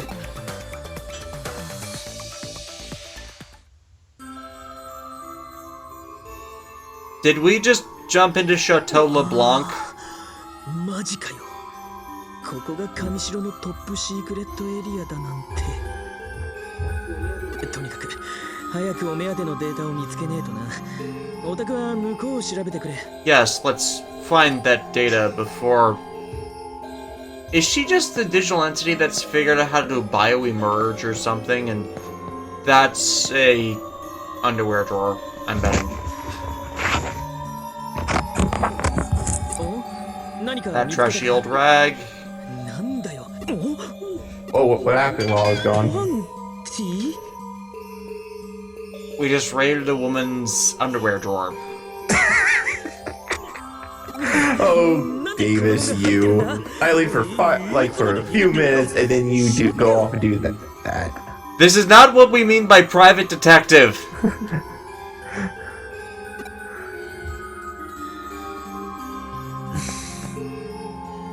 Because, you know, detecting privates. 今度は。 Yeah. リエのキュンキュン日記？どれどれ？中身が暗号化されてるみたいだ。 Encrypted. まさか。 The diary is better, at least. 二人とも大丈夫か？何かあったのかよ、京子さん。アップデート体験会で騒ぎが起きているようだ。騒ぎ？ There's a disturbance in the force. 体験会の Like 会 a 長だったの？ quiet girl crying Oh my out and then being God. suddenly silenced. So, Davis, the plot of the new Ninja V cinema has been released. Boys versus girls, I know. No, like they you know how they do like more of a expanded synopsis and stuff. Yeah. Oh boy, they have definitely yeah. So let me do something real quick. Okay, so set 2 years after the finale, as the ninjas gather at the Ikasaki dojo to honor the second anniversary of Yoshitaka's death. Gasha Dokuro, a remnant of the Kiba Army Corps, crashes the party. Before Takaharu defeated, Kasumi and Fuka finish it off. They reveal they've been protecting the peace as the strong and popular team Nin Girls. Sakuraku, Takaharu and Fuka's mother, arrives at the dojo and reveals that she created the Nin Girls team. Her grand plans doesn't end with Kasumi and Fuka though. She plans on expanding the school globally under the brand name Nin Girls.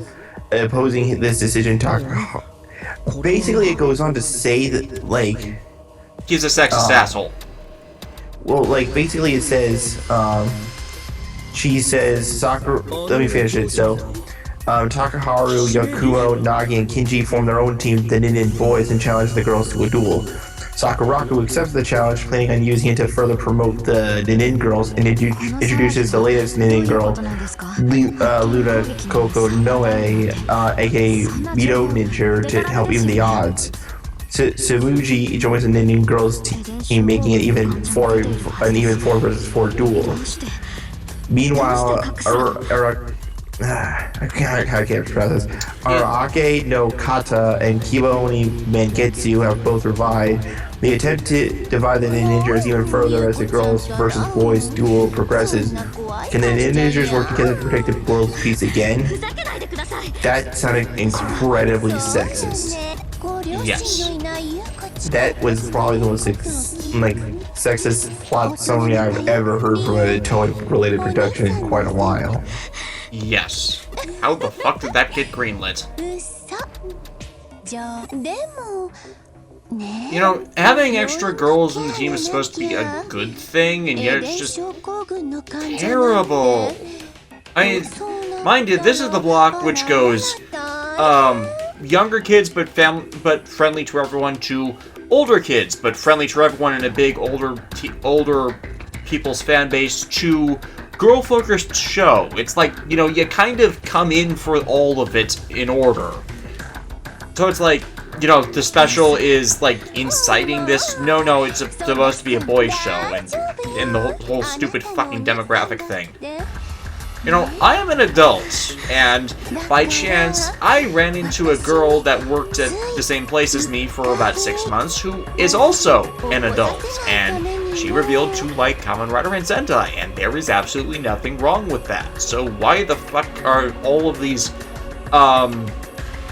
things being exclusionary to these demographics and acting like they're stealing from other demographics by actually ever being inclusive to them? Huh? I mean, the whole brony thing was not mocked because boys aren't supposed to like little ponies, and hey, it's a show that was well written. That was what people care about in this day and age. And, you know, it's like they were mocked more for liking the show than actually seeing if there was anything of merit that was being written there, even though it was being written by guys. Guys are part of the writing staff. So, like, there wasn't really a stigma against it, and we got this again with Steven Universe, and so many other shows, and why are you... You know the whole Japanese sexism thing? They got that from the West. Hey guys. Yeah, like, it is. You guys ever play Mega Man Star Force? Yes, I played Dragon. Matt has played All three. All three. I admittedly played a bit of the Zerker Saurian Ninja thing. I liked them. I didn't like the battle system as much, but they had a decent story.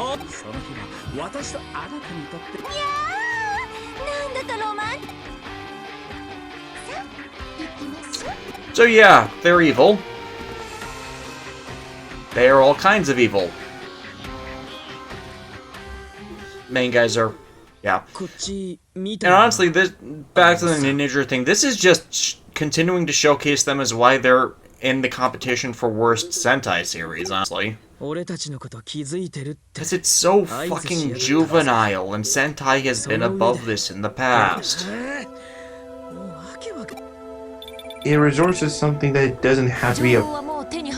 Like, it's more like baffling as to why it's even, a thing, you know? Sentai's ratings has been following annually since Go Busters.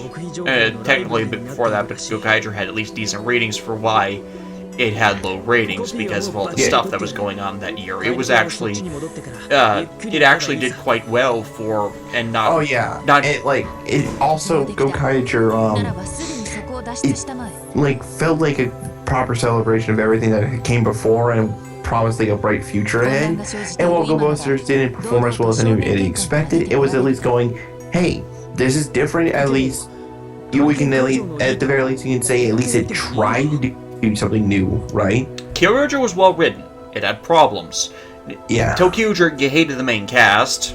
And but you at least like the villains. Yeah. Ninja, bad villains, bad heroes, bad mecha, bad toyetic items. The only thing you had going for you was the suits, and now those are connected to terrible people. Snide and heckled. Very interesting concept. I'm looking forward to seeing more of them. Because he seems like probably the most intelligent villain we've had in Power Rangers since Vengeance. And mind you, Vengeance almost fucking won. Oh yeah, Vengeance. Like the only it actually shows that the Rangers only won through just sheer tenacity. You know what I mean? Like, and they didn't really so much outsmart Vengeance so much as it was they managed to strike where they needed to strike, and they just, you know what I mean? Yeah. The thing about how they won was that it wasn't just outsmarting him. It was that he became overconfident at the exact wrong time. Yeah, you know, the way you put that, it almost reminds me of Dio in a way. I won't spoil too much, but let me just say that he's a bad guy, and of course he loses. But whenever he does lose, it's because he does get overconfident at the worst time possible. Yeah, at least we know from what preview information we have on how Dino Charge is going, he's going to win in that he achieves his current goal in getting an energy. We're pretty damn sure that Heckle is somehow going to become whatever Dino Charge's equivalent to Death Ryucher. Yes, is going to be. Which I thought, which is like a greatly cheesy name for an evil ranger. Well, it's tradition after Abare Killer. Yeah.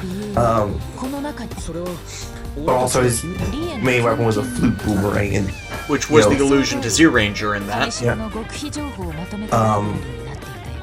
Also, like his repaint of Garutira being a Spinosaurus is the only repaint I'll really accept.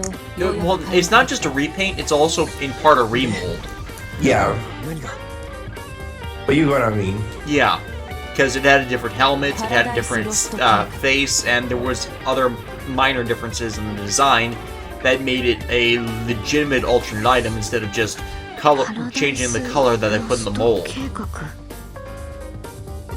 You needed to add something else, and at least I hate how it looks, but at least the Spinosaurus fin was something else that they added in the Japanese mold. Again, the remolding differences. And what's the phrase? The missile launcher in the Bandai American version is stupid. There's no getting around that. If you had the ability to remove it, I would have no problem with that.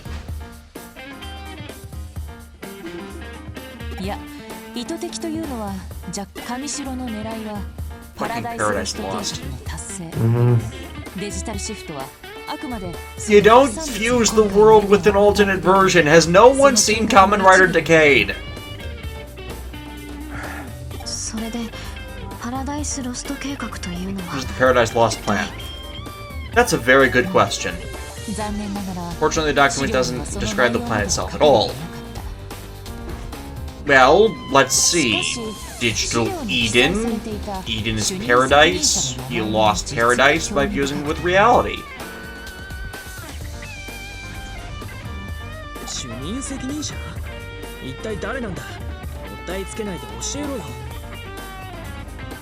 That's why he's analyzing the labyrinth. That makes absolute sense.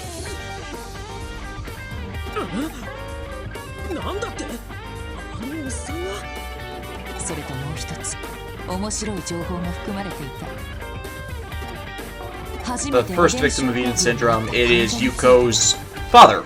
Betting that now. Post beta test run 8 years ago before the Eden cyberspace was open to the public. Okay, maybe it was Yuko's brother. The angels never regain consciousness. Yep. 最初の First victim, who was it? そいつは Ryo Misaki なんてやつなんだ。それは今後の調査の課題の一つだな。信じられねえな。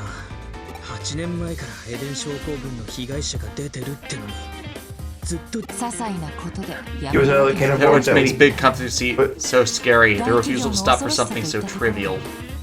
there was another can of worms that we haven't opened yet.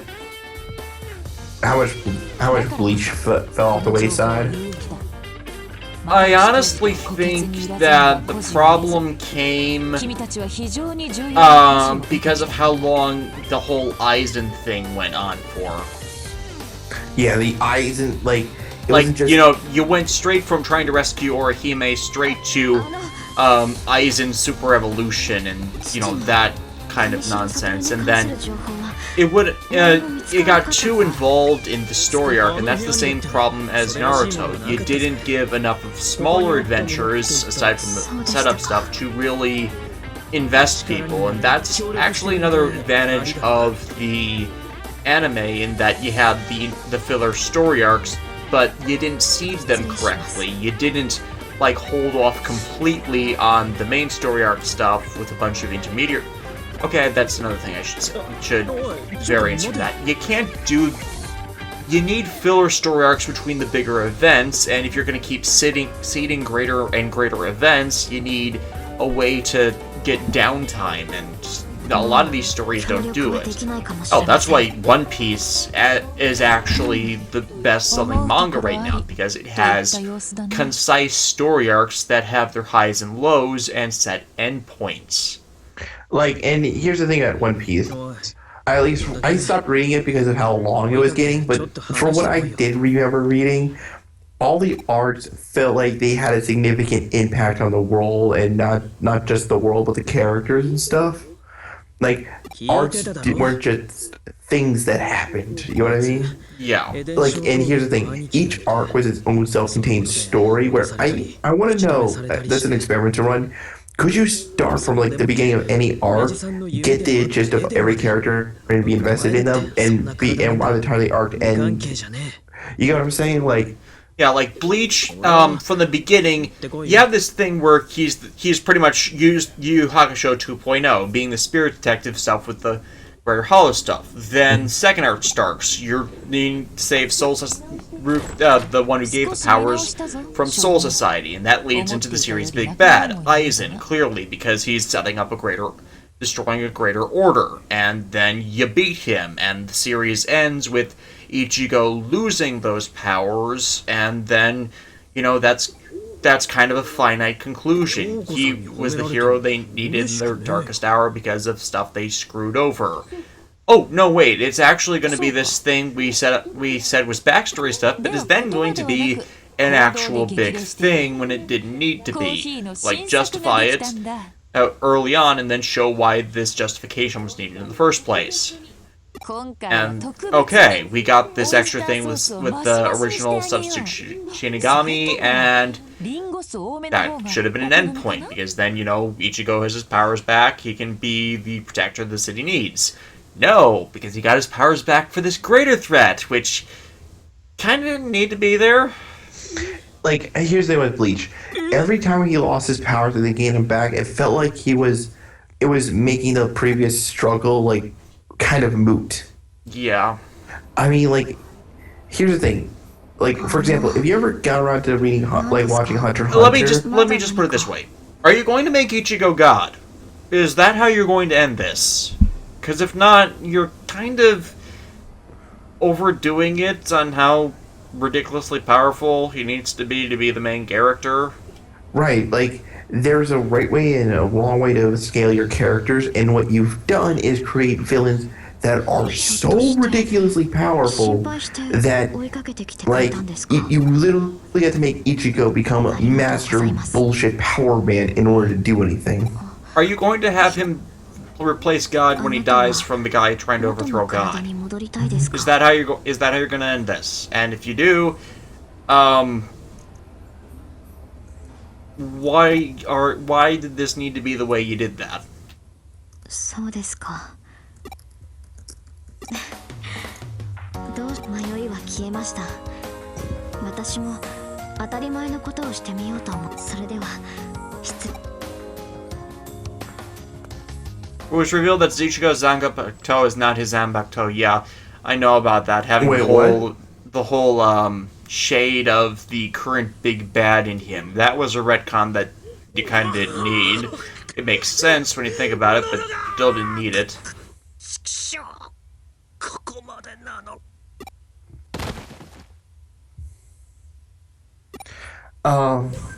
Okay,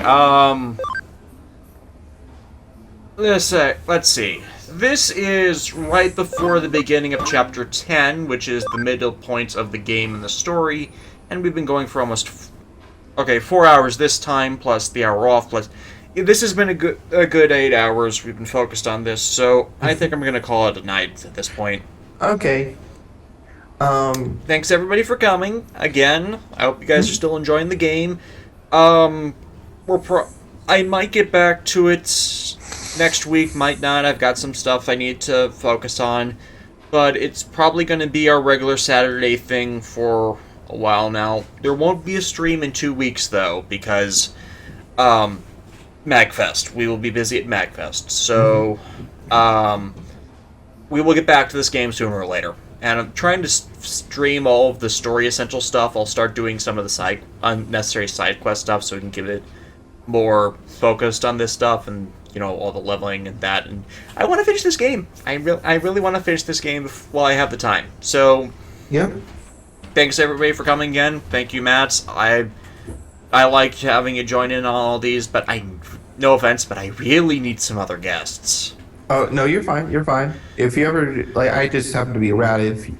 I only just, if you want to get somebody else involved, then by all means. I keep trying to, but you're the only one that consistently can be available for that, and I appreciate that. Which is kind of funny how that always winds up happening. Yeah. At least, you know, you're officially the co-host on the whole dual networking thing. Yep. So, yeah. So, see you guys when we have our next stream.